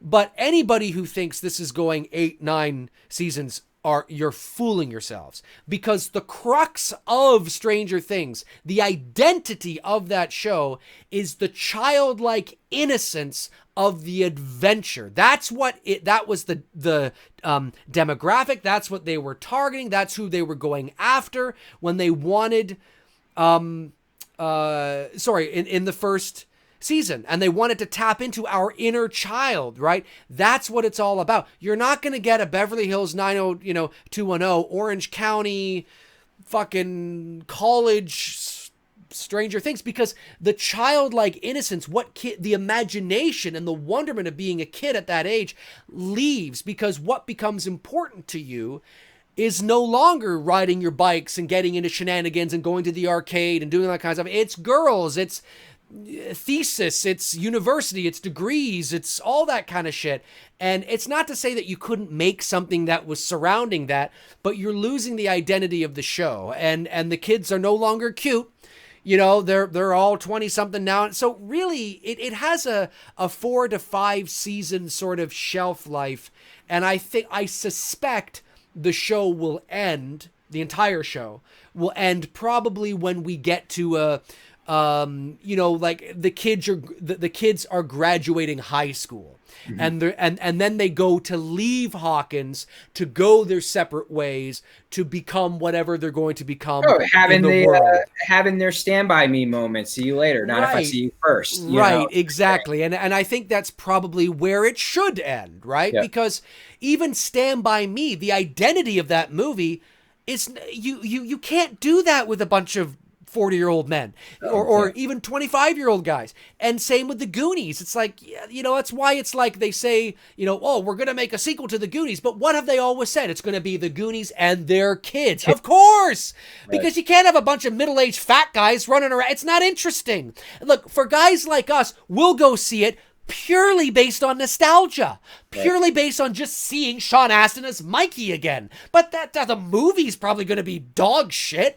You know what I mean? Because it's like these fat guys running around, and nobody wants to see that. So it's the kind of thing where it's like the identity of Stranger Things. It has a shelf life, and it's 4 or 5 seasons. Just the nature. It's just the nature. Well, I think of the show. Isn't that what the Duffer Brothers said? They want 4 to 5 out of it. Well, they said 4, maybe 5, and I agree with that. Yeah, I agree. I would be stunned if we got a 6, especially if they continue to wait a year and a half before seasons. The kids are they're gonna be far too old. If they're gonna do 5, they really need to do 4 and 5 back to back. Shoot it. They got to. If they're gonna do a 4th season, they should be filming now. That shit should start filming this fall. Yeah, it has to. The kids are getting too old. Yeah, because weren't the kids graduating? Or that end of year dance or something at the end. Isn't that like 8th grade? I think they're about to go into they should be freshmen in high school right now. Okay. Freshmen in high school. Going into their freshman year. Okay. Some of those kids. Okay. Well, I mean, I don't know. They're looking a little like, and if you wait another year and a half, they're going to be like 17 years old. They'll be graduating high school. Yeah. So you really gotta think about that. So yeah, it's interesting, but I don't know. We'll see. We'll see how it goes. Anyway, let's move over, if you're okay with it, move over to the chat room portion of the show. There's so much Tony and I could talk about, and we'll continue to talk about it, and I'm sure we'll touch on even more when we do our Stranger Things Season 3 episode. Yep. I'm going to put on my glasses here so I can see the actual chat room. You old man, you can't see? Yes, I couldn't. Well, I could hardly see the chat room without them, and I didn't have my glasses on. So, okay, so this is your opportunity to ask Tony and I some questions now, if you want. Now, I believe I saw a super chat come in much earlier, a little while ago. There it is. It's Kevin Fishgall. This might be a statement. Loved when 11 came through the door in season 2. The look on Mike's face of total relief and happiness is just wonderful. That song is epic. Also, I agree with that because we were building to that moment, right? That entire moment, that was a sense of relief for us. So I agree with that, Kevin. And thank you for the super chat. Much appreciated. All right, Tony, let's see. You pick a question there. Mangrove Pierce, It Chapter 2, Adults. Will it work? Yeah, it's part of the narrative. That's part of the story. Yeah, I think so. It's part of the well, I mean, will it work? I don't know. We'll see.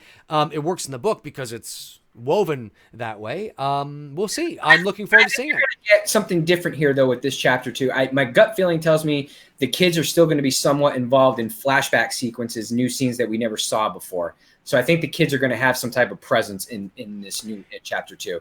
Maybe. I didn't hear about any of the child act unless they're using footage maybe they already shot. I didn't hear about, because that was shot again, it is shot up here in Toronto, and there's a little town just east of Toronto, maybe 45 minutes, an hour, whatever, called Port Hope, and that is your dairy. So look up Port Hope, Ontario, and yes, Port Hope, Ontario, and you will find your dairy main for the new It films. Anyways, that's where both of the films were shot, and I actually knew a PA on the first season. I didn't know anybody that was on the second season, so I don't know if any of the kids were on set. I don't think any of the kids were on set, but like you said, maybe they're going to use shit from before. But apparently the book is like that. The book jumps back and forth. So maybe they will. That's why I think my gut feeling is you might see some. I'm not saying the whole movie, but there might be some scenes that you might see the kids in this one. Which in the original, I think there was a couple, right? You saw a couple of flashback scenes with the kids. Not many, but a couple. That's right. Yeah. Yep. Michelle Lark. Hey guys, question: what is your best scene in season 2? And your thoughts? I'm assuming from season 2 from Stranger Things. Yes. Best scene. Actually, that scene when Mike sees 11 and the emotion that kid sells when he's upset, when he realizes what Hopper did, and he's so upset, man, for doing that because of that, connection he has with 11 and right. The wanting to see her and how much that has affected his character throughout the whole season. Right. Leading up to that buildup, you can almost sense that relief that here she is. I've been waiting this long to see her. Right. So yeah, I definitely would say that scene's one of a few others that stand out. Of course, that does stand out to me. I also I think I like all the scenes with Hopper and 11 in the house because especially when shit begins to hit the fan, because you really begin to see a father-daughter relationship begin to sort of evolve, and discipline. She's extraordinarily powerful, and she could kill Hopper like that, really, at the end of the day, and he knows that. But discipline is something she's never had in her life because she's not, but for all intents and purposes, she's like a test tube baby. She's almost like a synthetic creation. She's not.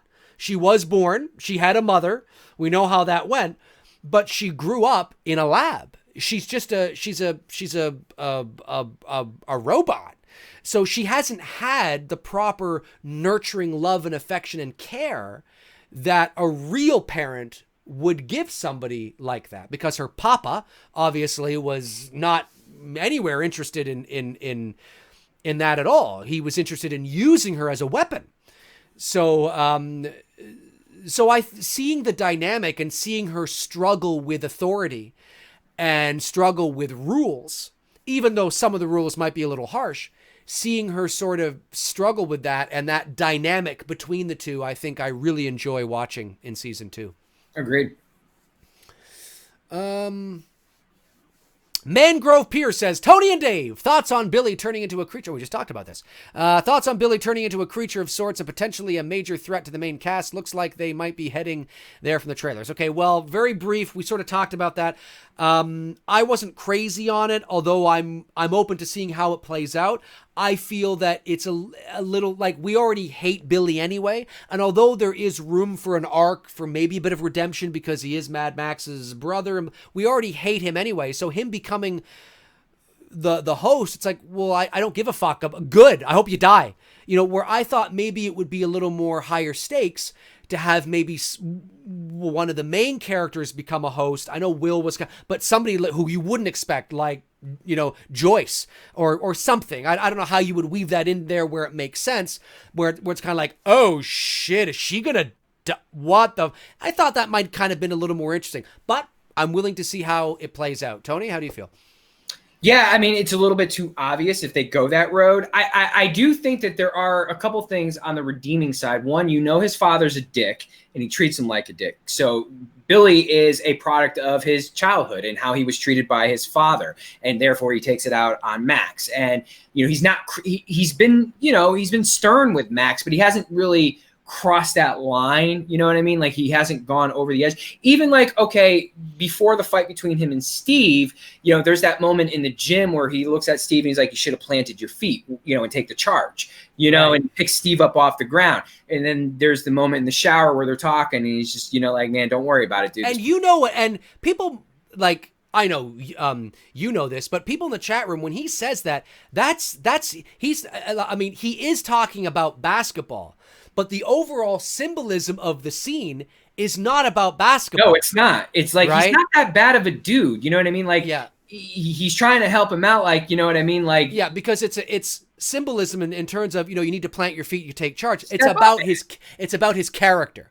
Right. Right. Like, and you know, you need to take charge in life. You need to become, you know, blah, blah, blah. Now, Billy probably really is talking about basketball at that moment, but the overall sort of to the audience, to you, wink, wink, it's that layer that you sometimes get in films and in shows that when you understand and see those things, it makes watching those types of shows more fun because you're like, I see what they're doing here. Yeah. Right. And Steve is like, you know, yeah, he's in terms of the kind of person he is, he's got to grow a pair of balls and he's got to be a man, you know? No, I agree. Yeah. So just to conclude on that, I think, sorry about that. You know, it would be too obvious, you know, I think we're all expecting that. So I'm hoping they throw us a curveball that we don't see coming from left field and it's not what we're thinking going into season 3. Gotcha. Feel the same way. Okay, a couple super chats. Mark Williams. Thank you, Mark. Much appreciated. Hey, guys. I'm in California, I'm assuming. I got to see season 3 premiere last Saturday with David Harbour Q&A. Awesome. Really enjoyed the episode. Enjoyed this episode premiere more than season 2, I'd say. Cheers. Awesome stuff. Well, that's good, Mark. That's a good sign. At least you didn't deliver a super chat to say it was garbage. Thank you for the support. PC Pierce. Thank you, PC. Says, do you think they'll ever revisit a twist about Sarah, Hopper's dead daughter? Could it be that she's alive and was abducted by Hawkins' lab? Ooh, I like your thinking, PC. No, I believe that his daughter is dead because he becomes the guardian of 11 because it's almost like a second chance for Hopper. Right. And I think that is being utilized as he has an opportunity to right a lot of the wrongs and do a lot of the different things, or maybe approach certain things a bit different, you know, not that he was a terrible dad or anything, but I think if you were to bring Sarah back into it, it would water down the whole point of Hopper taking on the guardian role of 11, right? So I think she's probably really dead.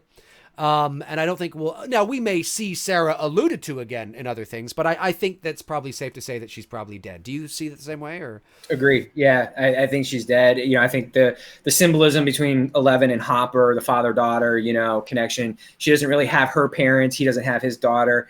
You would take that away, which is, I think, is a big connection we want to have. We want to see Hopper and 11 continue their arc and their characters, you know, continue to get closer to each other. Yeah, that's right. Yeah, I agree. Okay, let's see here. What do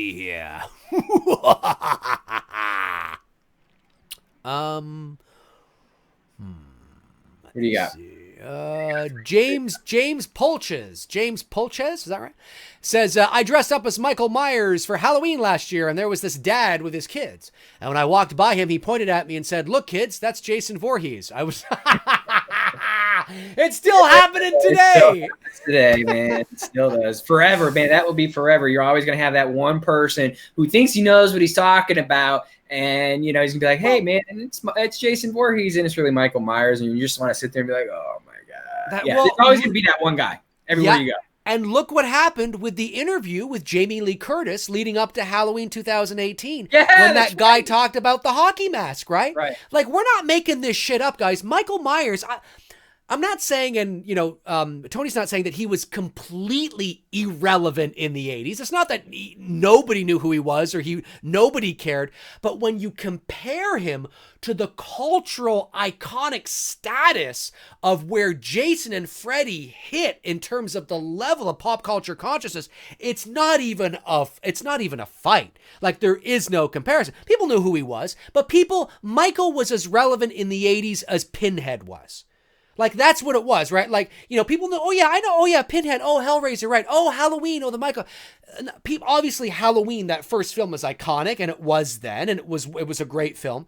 But because he didn't live on when the slasher genre really took off in, like, 82, 3, 4, 5, 6, he was nowhere to be seen. And then Michael tried to get in on the game, like he was late to the party, right? And by the end of the 80s, early 90s, the slasher genre was winding down and nobody really cared, because that's why, you know, in 96, Scream revitalized it. But the slasher genre, its heyday is about, you know, you could start with 80 with Friday the 13th, but not even that. Like, really, it kicked off Friday the 13th, 80, Halloween 2, 81, but then that ended for Myers, and then 82, 83. So like 83, 84, 85, 86, 87, like in there, that's where it really sort of was, wow. And then by 88, 89, it was winding down, right? Yeah, that's right. You know, and then by 90, 91, nobody cared. And so, yeah, I mean, it's not that he was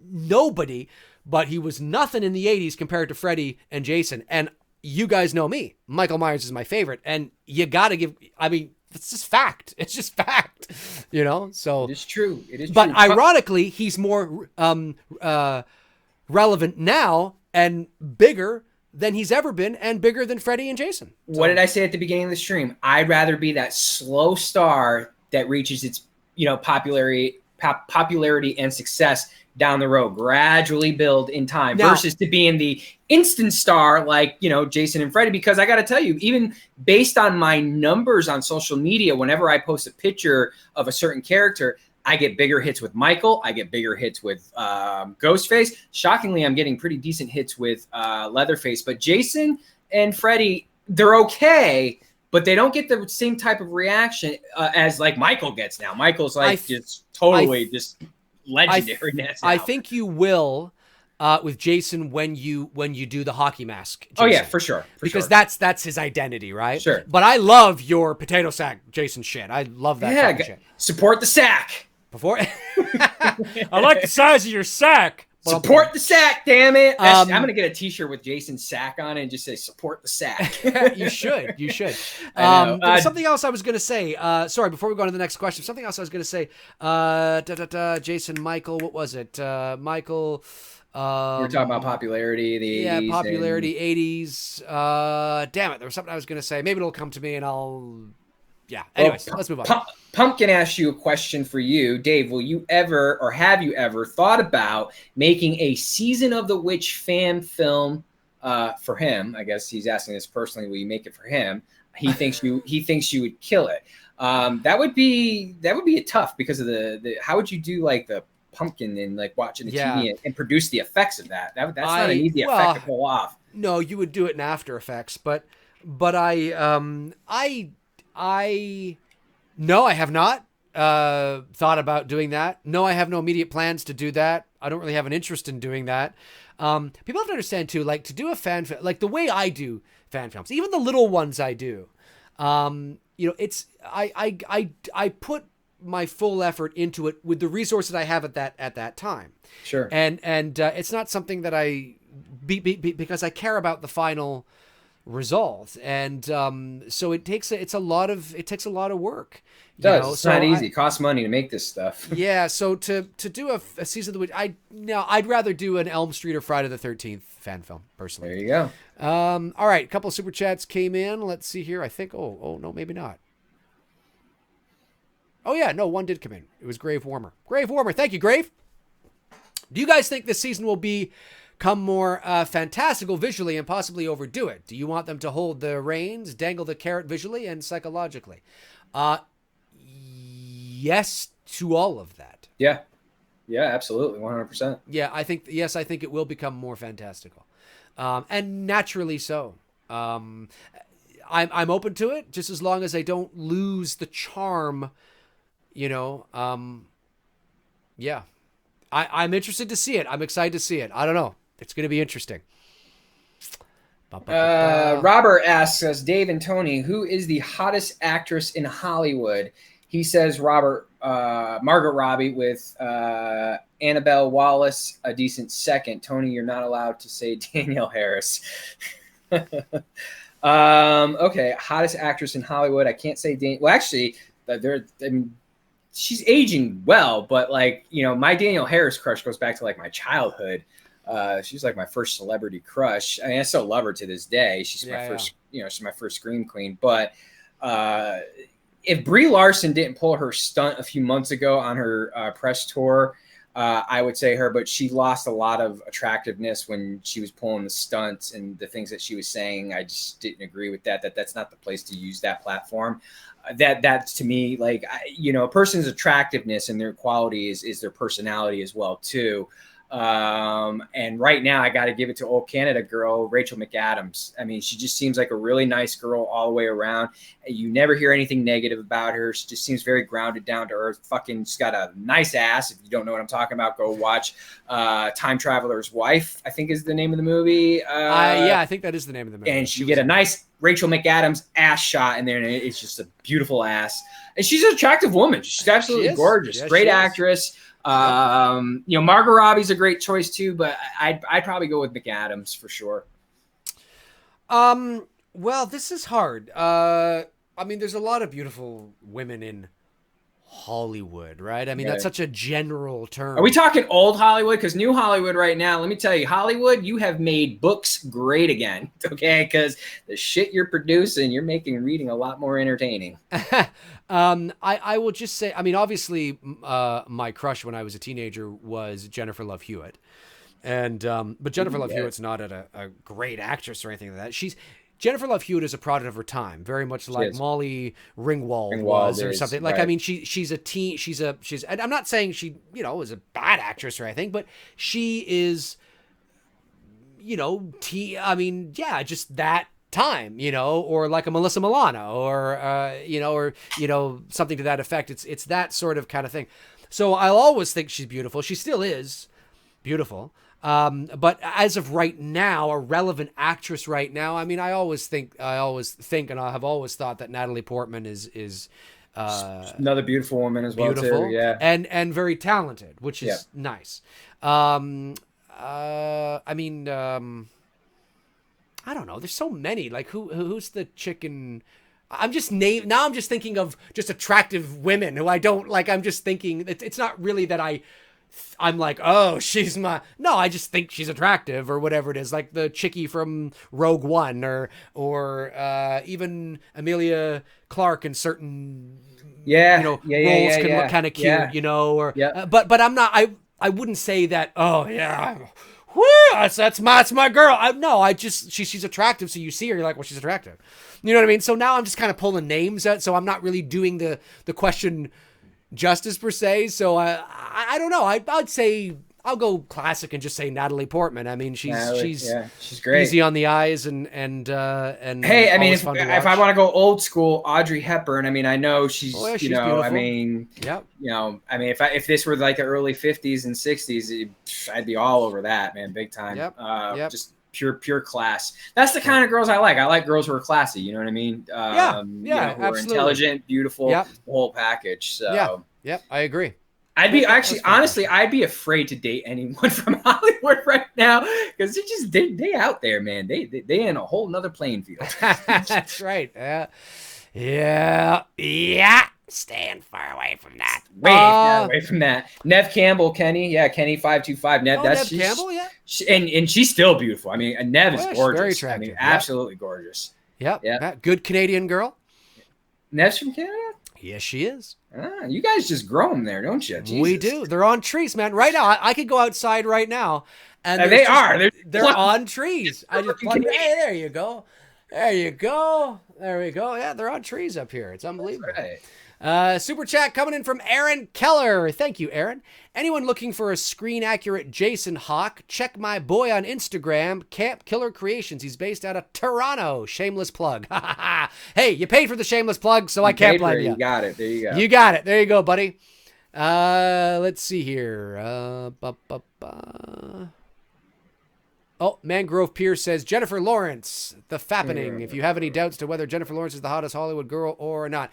Jennifer Lawrence is, here are my thoughts on Jennifer. She's obnoxious. That's my answer to that. She's I mean, just looking at her, yeah, she's attractive, but there's something about her personality that obnoxious. I just don't, I don't find her, I don't like her personality particularly. Now, that doesn't mean that one day I won't, and that doesn't mean that if we met personally or whatever, that I wouldn't think she was, because I'm sure there's a lot of people. If I could have a weekend with Jennifer Lawrence, of course I would take a weekend with her. Yeah, but great.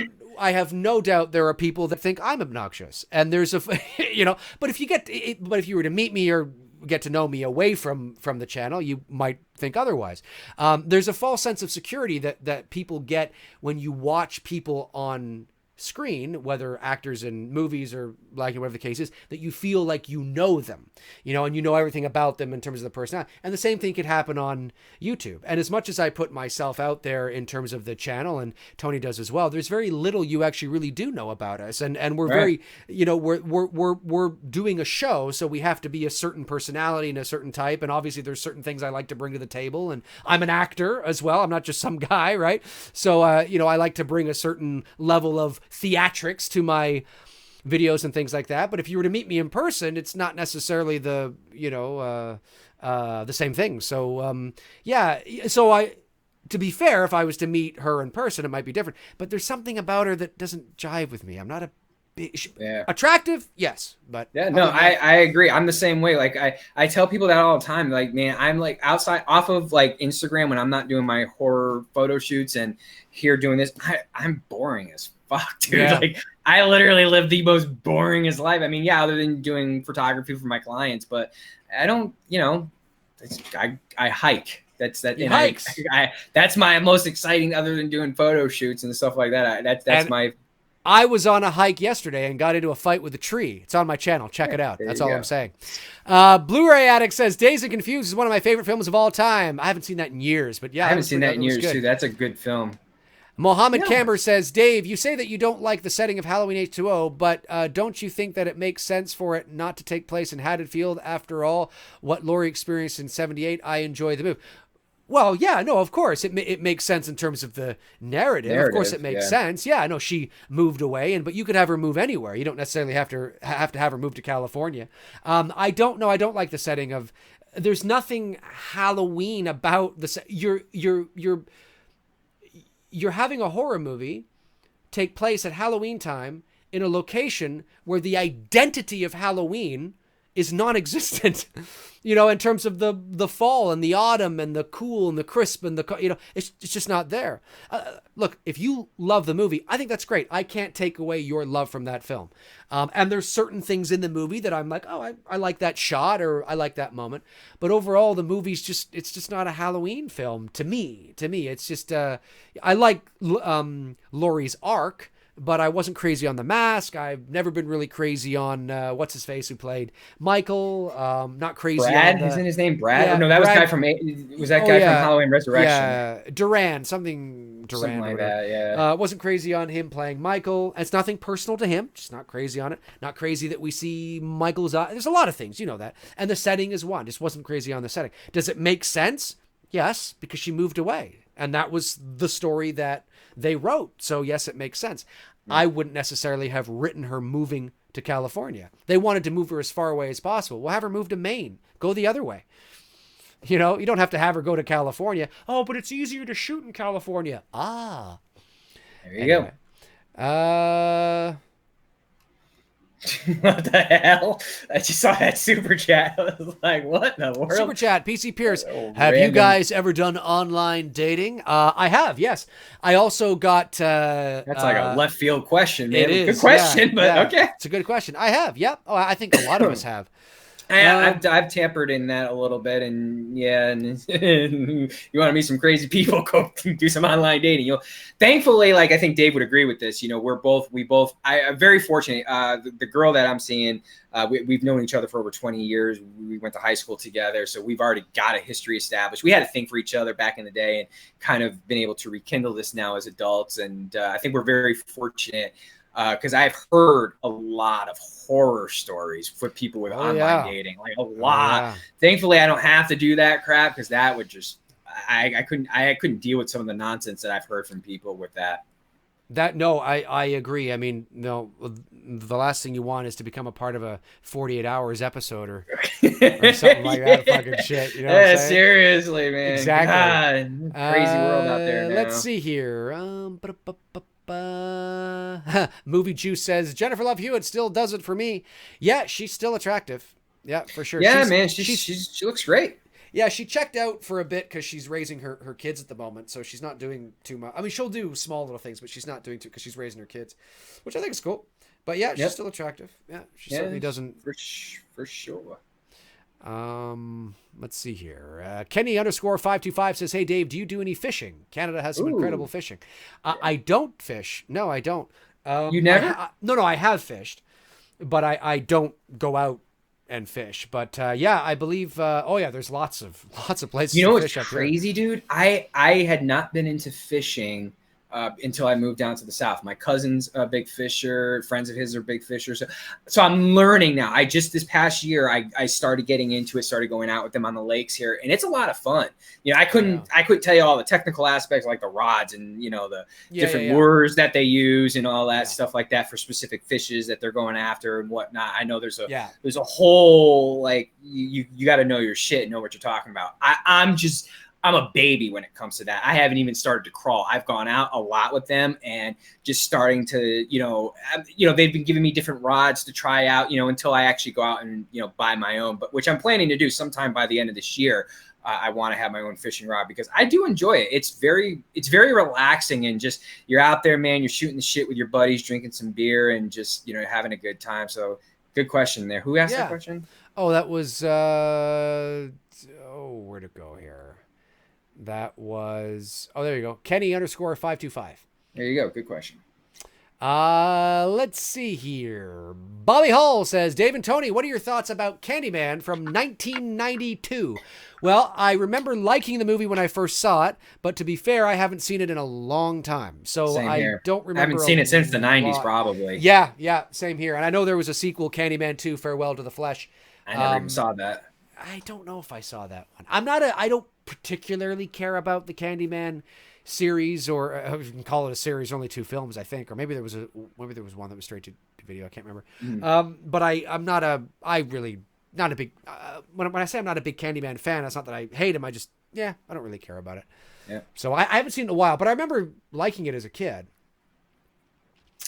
Mohammed Camber, what are your thoughts on the premise and execution of Wes Craven's New Nightmare? I love it. It's one of my favorite sequels. Wes, unfortunately, at the time, he was ahead of his time. He was way ahead of his time.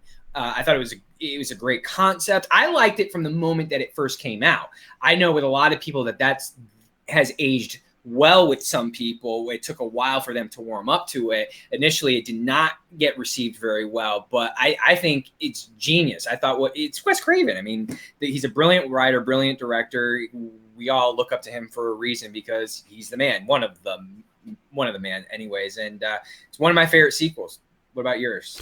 Yeah, I have come to like New Nightmare. I think I hit the fucking camera. Good. Yeah, the older I get, because when I first saw New Nightmare when it came out in 1994, I wasn't a big fan of it. I think, I mean, in 1994, I'm 15 years old.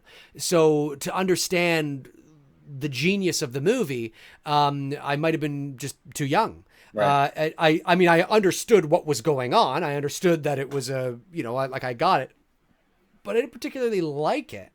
And then in the subsequent years that I've watched it, it's really grown on me because obviously I've gotten older, I've gotten wiser, and I really understand what Wes was doing and the genius of what he was doing. And I thought it was fun. Yeah. I think there's only so many. I think you could only do that movie once because, like, if you were to do a sequel to New Nightmare and cast Heather Langenkamp, then you make a string of movies where the Elm Street films aren't real, and then it kind of waters down all the movies that say they are real. And I just think it was a nice sort of kind of interesting concept, but I think Really it works, was. but I think it works best as a one-off. And but Freddy, to be fair, I don't know how I feel about it. I mean, certainly he's fucking creepy, and I believe that was more along the lines of What Wes had envisioned. Yeah. Yes, exactly. So it was nice to see Freddy scary again. But yeah, I like it. It's, I believe it was I forget my ranking system now. It was might have been my third or fourth favorite in the series. It's my third favorite in the series. Yeah. You know, the thing of it is, like, you with Nightmare on Elm Street 2, it's growing on me more and more, you know, and I'm liking it more and more because my top four are it's Nightmare 3, and then it's Wes Craven's New Nightmare, and then Nightmare 2. But right. Nightmare 2 and Wes Craven's New Nightmare kind of flip-flop that third spot. You know what I mean? It really just depends on the day. Yes, I understand. Super chat from Mendel Goodman says, thank you, Mendel. Appreciate it. Says, Tony, did you notice the name of the janitor in the school in the first Scream movie? First it's played by Wes Craven, and yeah, Fred. You know, he plays Wes Craven plays Fred. Yes, he does in the movie there, of course. That is, absolutely. Yeah, that is Wes Craven. Blu-ray Addict says, have you guys seen the slasher film Cherry Falls with Brittany Murphy and Michael Biehn? No, I've never heard of it. Nope, haven't heard of it either. That's what I love about the chat room sometimes. You guys suggest so many stuff that I haven't even seen because there's so many movies out there. You can't see them all. And I'm always, believe me, if I don't write it down during the live stream, I go back and I'm like, okay, I'm going to write this down and watch this because you guys have suggested some really good horror flicks that I have enjoyed. Absolutely. I agree. Let's see here. Mikeyson says, Dave, Tony, your thoughts and opinions on the original Omen from the 70s. I always loved it. I thought it was creepy. I liked it too. Haven't seen it in a long time. Agreed. That's the one with Gregory Peck. Yeah. Yeah, I like it. Yeah, it's a here. 70s horror classic for sure.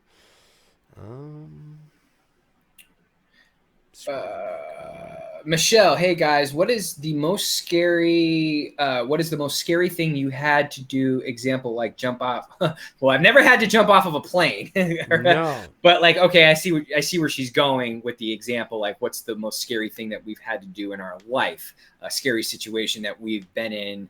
Well, I was hit by a car. That was pretty freaking terrifying. The car that was going 45 miles an hour too, and I'm still here to talk to you guys about that. It's pretty freaking amazing. Yes. My father actually saw that whole thing happen. I remember you saying that. To this day, it gives him nightmares to this day. Like, he still says he wakes up in like cold sweats, man. It's just because he always envisions in his dream the worst happening. Right. I remember you saying that. Yeah. So that'd probably be the most scariest situation I've ever been in. I mean, although I was held up at gunpoint in a robbery, I brought my brother. Yeah. I brought my brother. Yeah. Down here in Georgia. Not that Georgia. Well, every state has robbery, so I don't even know why I just said it like that. Listen, of course. But those of us who think Canada is or those of you who think Canada doesn't have any crime, no murders, think again. Yeah. I was bringing my brother dinner one night. He texted me and said, hey, dude, can you pick up something for me? Because he was working a late shift. And I was like, yeah, How long ago was this? Like 4 years ago, going on. I have to ask him that. Okay. But anyways, I brought him some food and just kind of talking to him for a few moments. And he was a smoker, and we were going outside to just talk. And literally, we're going out the door. It's my brother's friend, my brother, and me, and then these two dudes came rushing in and had guns on them and held us up. And they weren't like, they were nervous. You could tell during the robbery they were really nervous. And I knew, like, if we just all played it cool, they were trying to get out of there as fast as they can. They were trying to open up the safe. They couldn't open up the safe. And then they just basically took $11 out of the cash register, and that was it. That's all they got away with. It was like, being held up at gunpoint in a robbery is a very, very weird experience. I know my mom, she didn't believe us at first. She looked and was like, no, seriously, because they ended up finally catching these guys. My brother, without disclosing the name of the business, he works at an adult shop, and I'll leave it at that. Okay. So he's everybody's best friend. You know what I mean? So anyways, he's a regional manager for a franchise here in Georgia. We'll just say Star. Look up at the Stars, and anyone from Atlanta or in the Georgia area is going to know what I'm talking about. But anyways, these guys, these robbers, it's made news stories. You guys can look it up online. They robbed like the chain. So the problem was, like, after the third one, I think we were the third robbery. They did like 3 more. So now what ended up happening is they ended up having cops staking out all the locations. And sure enough, these stupid idiots go into another one. But at this point, the cops were waiting for them, and the cops saw them go in there and busted the guys right at the scene of the robbery. So it's really just, interesting. Yeah. So that was scary, but not like, because I didn't feel like my life was in danger, because I don't think those guys were really trying to hurt us. I think they were just in need of money, and just, you know, and there's about, like, I think 4 of us in there at the time, because there was another customer that was shopping for stuff. And but getting hit by a car, that was probably my most scary. And what year was that? It was 2 days before my 13th birthday. So you had just turned 13. It was May 27th. Yep. So wow. It was May. Yep. And that was right. And that was right in front of your house. Right in front of my house. My mother was at work at the time. My dad was bringing me to a Little League game, and my brother was coming, and my brother had forgot something or whatever. And my dad had parked across the street, and I said to my dad, I'll go help my brother out. And instead of running behind his van, I ran out in front of the van, so I didn't see the car coming down the hill, and basically ended up sideswiping me with I hit the, like, where the tail light ends, that little corner of the car on the front end. I hit that. It spun me around, and it broke my collarbone, and that was it.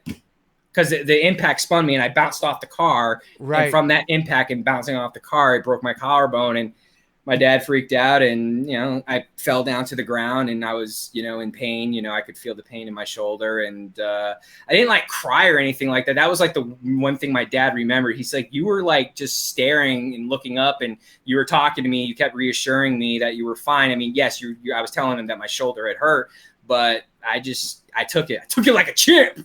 Took it like a fucking champ. Well, for me, I can't really think of anything.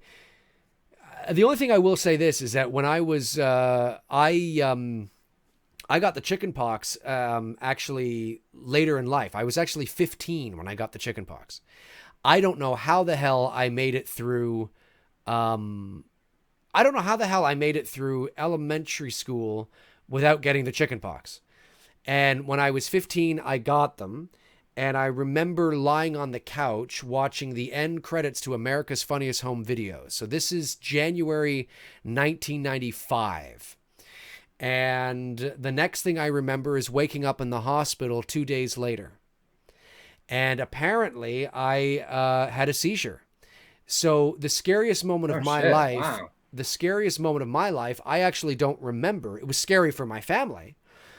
But my father had just got home from doing a TV show, and that's when I had the seizure. And they called 911, and the ambulance came, and the fire truck came, and I was rushed to the hospital, and I was put in a medically induced coma for 2 days, and my brain had swelled up, and I had a form of encephalitis. Does it still affect you to this day at all? No, not at all. Nothing. Is there not that I know of. Is there anything potential that could happen when you get older and become an old man that could come back? Not that I know of. No, it was. I was in the hospital for 12 days, and I know that I was very eager to get back out and play hockey because I obviously Canadian, but I was on a hockey team at that age, and I was eager to get back out and play hockey, but I had to go back to the doctor for a couple of weeks after that to make sure that my brain,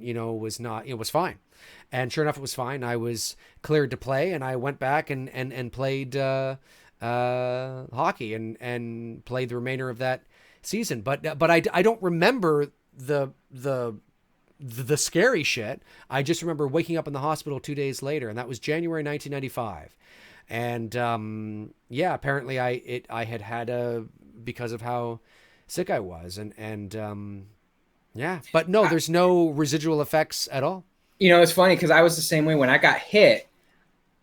The very next day, I went to school because I was getting the sympathy from the girls. And all the girls were freaking crying. But I was out riding my bike that evening with this big, it made me look like the Hunchback of Notre Dame. It was this weird, it wasn't a cast, but it was this weird support mechanism that just had, I don't know, sticking out from the back, of my shirt. It just made me look kind of wonky. But yeah, I was riding around, with my bike with a broken collarbone, man. Because I was that same type of kid that if I got injured or hurt or something, man, I was out there the next day doing shit. I didn't let anything, keep me down. I think the longest, from a medical issue I was ever down and out for was when my appendix ruptured in my stomach. I had no choice. They had to operate me, and I was in the hospital for because you got to remember, back in our day it was a little bit different than it is now, where I think now you can even take a pill and they will dissolve inside of you or something. Or something like that. They don't actually cut you open. I have a scar because they cut me open. And got the appendix out, and I was in there for about, I would say 2 days, 3 days tops.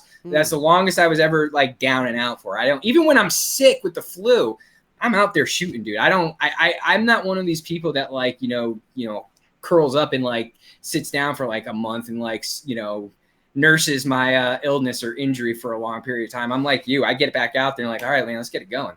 Well, yeah. No, it was scary because obviously I was in a medically induced coma, and this is in Ottawa where I grew up, and it was so serious they had to call my mother down from Toronto because they weren't sure if I was going to live. So because my brain had swollen. So it was a scary thing. Being young probably helped. Being healthy probably helped. But then 2 days later they started to take me out of the coma because the swelling in the brain began to go down. But yeah, people have died from encephalitis. So it's a serious joke. No, it's no joke. So I'm here though. I'm here and I'm rocking. You're here, still kicking. Yep. All right, let's see here. We'll go for a few more minutes. Few more, yep. Tammy Newborn says Dave apparently blocked me last account. None of the comments were showing up. Does he think I'm not smart to check this stuff on a separate web page? Oh my God, this guy needs a tree to punch him. I couldn't give a frog's fat ass who you are. I don't know who Tammy Newborn is, unless you're Devontae with another fake account. All I gotta say, man, is you gotta have no fucking life if your only objective is to create a new fucking YouTube account and come back onto someone's YouTube channel to make a point to say that just so that he could fucking read that out loud. Literally, guys, get a hobby, fucking something, dude. Listen, I appreciate the trolls. I appreciate what they try to do. It doesn't. You'd be better served going to a channel where it really affects those individuals, because then you get the reward, right? Pretty much. As long as you're not, threatening anybody in the chat room, or you're not being racist or whatever the case is, you're allowed to be a dick because you just look like a dick, unless you're clogging up the chat room, and then I gotta block you. But there's a lot of people. When you get a YouTube channel and you put yourself out there, you begin to realize how many people have no lives. Yeah, and really, it's sad. And you begin to understand that that this is the excitement of their day. The excitement of their day, which is actually flattering for you. Well, it's flattering, but it's incredibly sad that the excitement of your day, and I'm not talking about anybody, I'm talking about the trolls now. I'm not talking about the normal people who are excited to tune into our show. Right. That's great. But it's incredibly sad that people put so much stock and so much effort and time into typing and trying to get rises out of people and things like that. I appreciate, like, I my hat goes off to the effort. I'm just the wrong guy to do it to, because I don't care.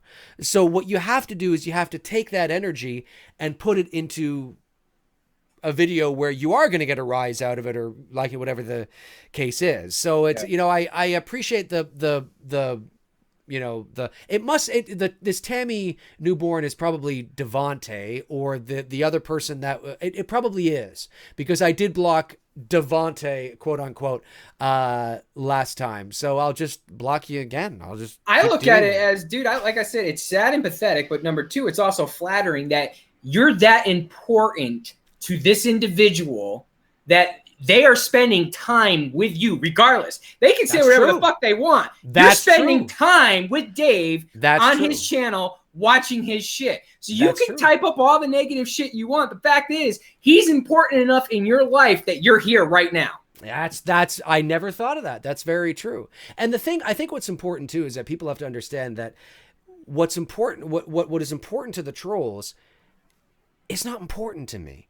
Like, I mean, this is not my life, you know, it's not, I mean, I enjoy doing this and I love talking to you guys and, you know, it's fun, but the amount of wasted energy that goes into trying to get, I think actually some of the comments I think are hilarious. Sometimes I'll see comments, or I'll see, you know, a YouTube, and to be fair, I don't read everything because I can't, because some videos I get like 400 or 500 comments. It's not possible. I can't. Right. But when I do see some trolls, because my assistant will sometimes, you know, say, hey, you know, you should see this one that came in, or she's that one. And I'll look at it. I think it's fucking hilarious. Like, I love the ones. There was one, I forget the guy's name now. There was one from a guy that he keeps calling out my age. Maybe he's in the chat room right now. If he is, I love it, because he should speak up. Devontae, Tammy, Tony, shut up. No one is important to you. I'm glad. I love it. You're proving my point. Yeah, no, I love it. It's great. You are giving the attention to Dave. Yeah, you're proving my point that this is how important Dave is to you, because if it wasn't, you wouldn't be here. You would not be here watching it. Apparently I am. I'm exceptionally important to these people, apparently. So much so that, like, yeah, you're so bad. Fuck. I think it's hilarious, because, like I said, the internet is like a bunch of 11-year-old girls. And it's just funny to read it's just funny. Guys, I'm 40. I don't care about that shit. That's long. Like, you can say whatever you want about me. I think it's funny. Well, There's a guy. You're gonna say that.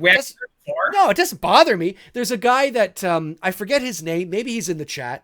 He'll type something about my age. He'll say, Dave, you're not fucking 40. You know it. You'll never convince me you're 40. I guess he thinks I'm like 50 or something. I have no idea.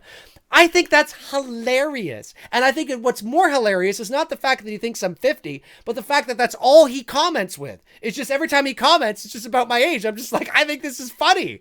Like, I genuinely think that's funny. You have to understand, that's where not knowing who I am comes in. Like, you think you know who I am, and you know a part of me, obviously. It's not like I'm faking certain things about who I am. But you don't know me. And this kind of shit I find hilarious, like, genuinely. So the more times people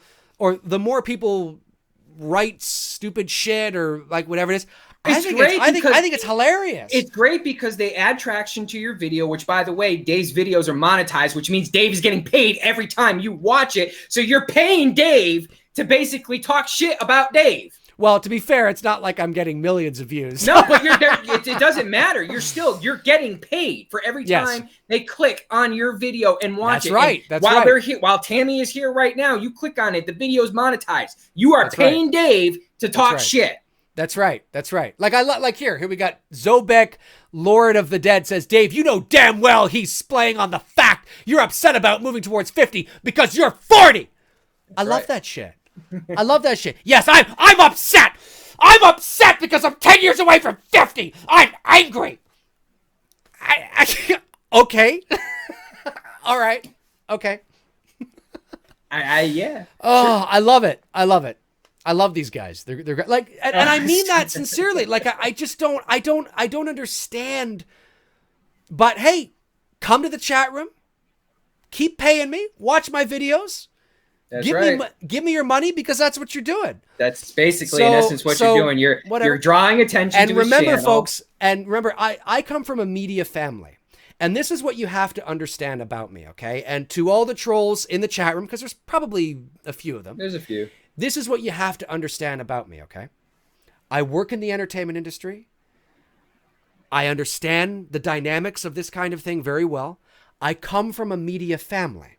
My father was a very prominent Canadian journalist. And I've met a lot of interesting, famous people in my life because of my dad when I was young. And I learned a very important lesson from my father because my father was the kind of, he could be a contrarian. He could be a controversial writer. He wrote what he believed to be the truth, and sometimes it wasn't what people wanted to hear. And my dad would get a lot of hate mail and a lot of this kind of thing and things like that. Of course, it was in the form of written letters back in the day and emails, not chat rooms. And I said to my dad one time, he read a scathing letter. It was just like, oh, you know what the fuck you're talking about, you piece of shit. Like that kind of thing where it's like, oh, you know you're afraid of going to 50. You know it, you son of a bitch. It was that kind of thing, but in a different kind of thing for my dad, right? And I said to my dad, I said, doesn't that bother you? I'm like 12, right? And I'm like, doesn't that bother you? Like, doesn't that sincerely bother you? That like, how, like that's, because I'm like, oh my God, I'd be devastated, right? And my dad turned to me and he said, son, the question is not whether they like you or hate you. The question is, are they reading you? And because my dad was a columnist. It's the same people that say, I'm never going back to Walmart again. Did you see what they just did? Next week they're at Walmart. They don't fucking care. Of course you're going to go back to Walmart. So at the end of the day, I always hope people, of course I want people to like me. Of course it'd be awful if everybody hated me, but I have no control over who likes me or who hates me. Well, not only that, hang on. I have no control over that. I do a video, I put myself out there, and I let the chips fall where they may. If you like me, that's great. If you don't, I couldn't care less. At the end of the day, it's not about whether people like me or hate me. It's about, are you watching me? And Zobek, Lord of the Dead, is watching me. Right. Well, so the other thing too is, I don't know how old these people are. And if you are close to our age, do you know what generation we're from? Do you realize what me and my friends said to each other, what we said to each other's faces and the shit talking we used to do to each other? Exactly. Like, there's nothing you're going to do or say to me that I haven't heard by someone telling me to their face and not typing it up in the privacy of their home. You know, whereas this young generation, if you say like, your pants are ugly, oh my God, mommy offended me. Well, especially in a chat room, I don't know who that. Say whatever you want. I don't care.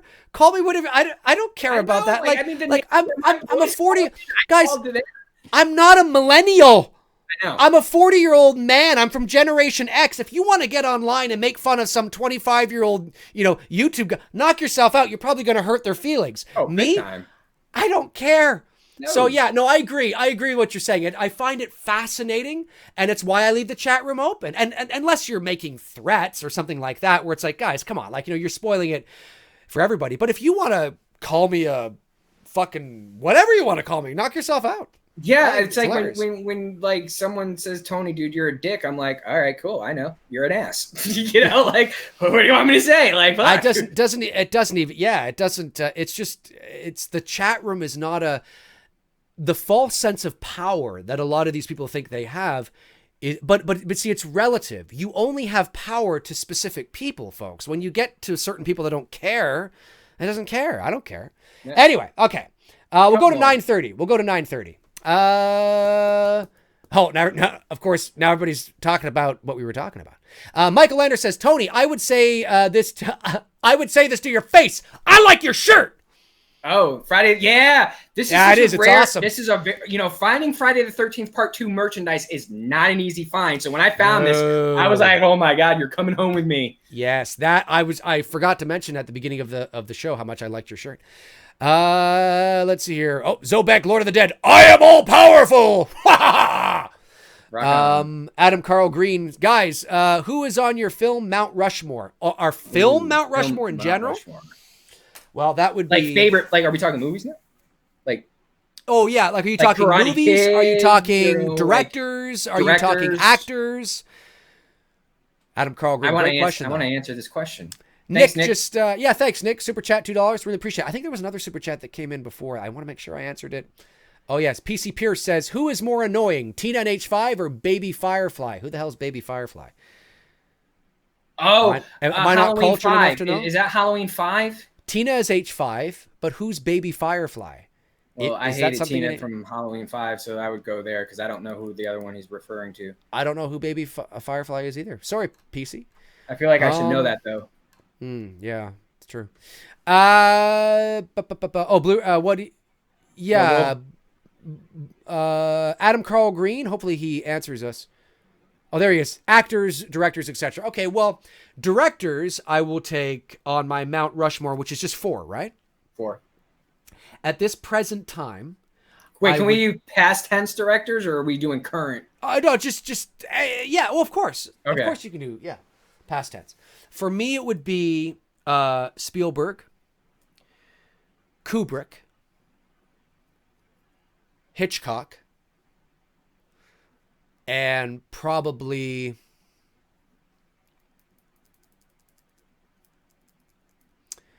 see that fourth one's always tough because you go, well, Carpenter. Well, hang on, Carpenter maybe, but Carpenter is he's B-movie cult kind of thing. Is he worthy of Halloween? Is worthy of being on Rushmore, but is Carpenter worthy?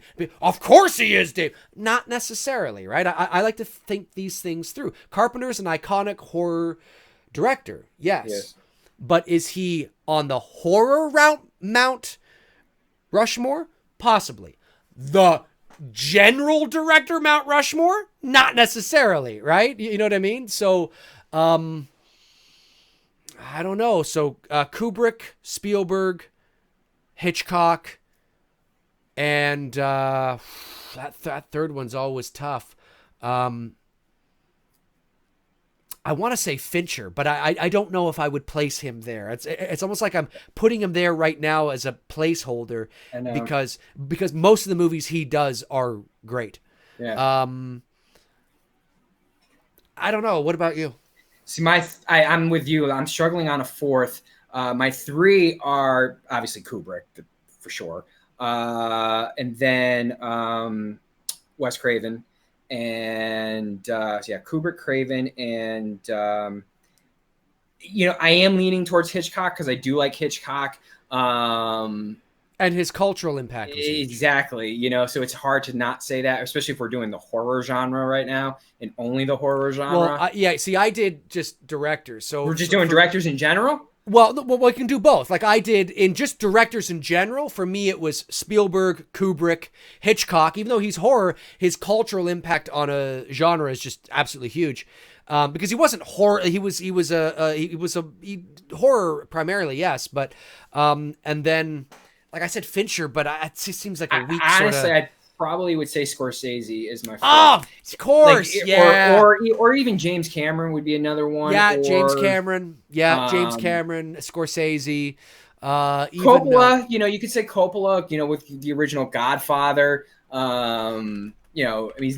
George Lucas. Although, yeah. Well, he's not the pinnacle of director. I know. But then at the same time, I might even put Orson Welles in there as well.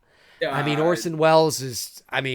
Quentin. Iconic. I love Quentin's approach with filmmaking, especially his one camera approach. For those who don't know, I'm probably sure most people know, he has that he's a one camera approach to filmmaking. He doesn't do multi-cams, and he has everything all set up in one shot, one camera, and you got to respect that. That's old school guerrilla filmmaking that he's never broken that habit out of, and I think that's I know Tarantino is an acquired taste, but it is a taste that I do enjoy, and I really like watching. So cool. There's so many, man. It's like you start thinking about it and you start opening it up, and it's just like, man, there's just there is a lot.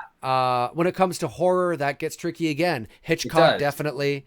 Craven, you got it. I mean, with Craven's storytelling ability, of course, you want to work with him. Carpenter, yes. The unfortunate thing about Carpenter is he's got Halloween. Well, yeah, because he's got Halloween and The Thing. Right. But unfortunately, a lot of his movies were not box office or Christine's a decent flick. Oh, yes, it is. But they always sort of find new life like Craven had much more immediate mainstream cultural success. Sure. Carpenter had Halloween, he had The Thing, but a lot of his movies became cult films, which is fine in and of itself. Sure. But like In the Mouth of Madness wasn't that I like it. Wasn't that successful. Village of the Damned, Prince of Darkness. Like you look at these films that people love now, but they weren't necessarily, huge films for their time. Craven redefined horror twice. He did. You can't say that about big. Too many people. You can't. You really can't. Just for the sure, because he looks like an old school gangster with the cigar in his mouth. Toby Hooper. Toby Hooper would have been cool to hang out with on set and do some stuff with. Yeah, absolutely. So you got a super chat here, Dave and Tony. Have you seen Us? I'm assuming you mean Jordan Peele's Us. Yeah. And yes, I have. It was all right. I have not seen it yet. Okay, then there you go. That ends that. I have not seen it yet. I don't want to spoil anything for Dave since he hasn't seen it yet. It's on VOD now, so I'm going to check it out. It's good. And a super chat from Bringer Olight, just contributing $1. Thank you very much. Appreciate it. Awesome stuff. Okay, so that's going to do it for Tony and I on this episode of Two Dudes and Some Bullshit. I want to thank each and every one of you in the chat room, including the trolls. Yes, without you, we wouldn't be here. That's very true. And also for those of you that helped contribute via Super Chats, thank you very much. Of course, they go into a folder and go right back into this channel. This whole new setup that we have now is the end result of the Super Chats that we had built over the last few months. So that's right. Thank you very much. We do appreciate it. And next show for Tony and I, it'll probably be next Sunday, but we might have to push it. I'm not 100% sure yet. Depends what's happening with me. Tony and I are going to talk about it after the show and throughout the week. But the next episode will definitely be us talking about season 3 of Stranger Things, because it comes out in just a couple of days on July the 4th. Yeah. That's right. So we're going to be talking about everything involving season 3, so that's going to be a great episode. If you want to follow Tony on Instagram, his link is in the description. He's been posting some amazing horror photos. Tony, I love the fucking shit you're busting out right now.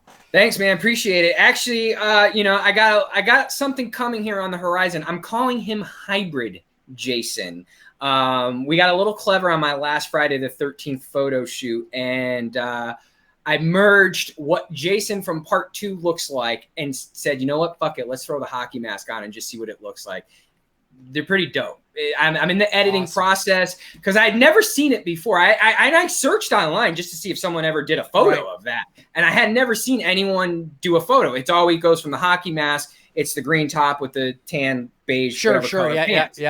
So I was like, fuck it, man. I've got the Jason hood, the mask hood that a guy would put on to wear. Yeah, exactly. And I was like, fuck it, let's just do it and see what it looks like with the hockey mask and overalls.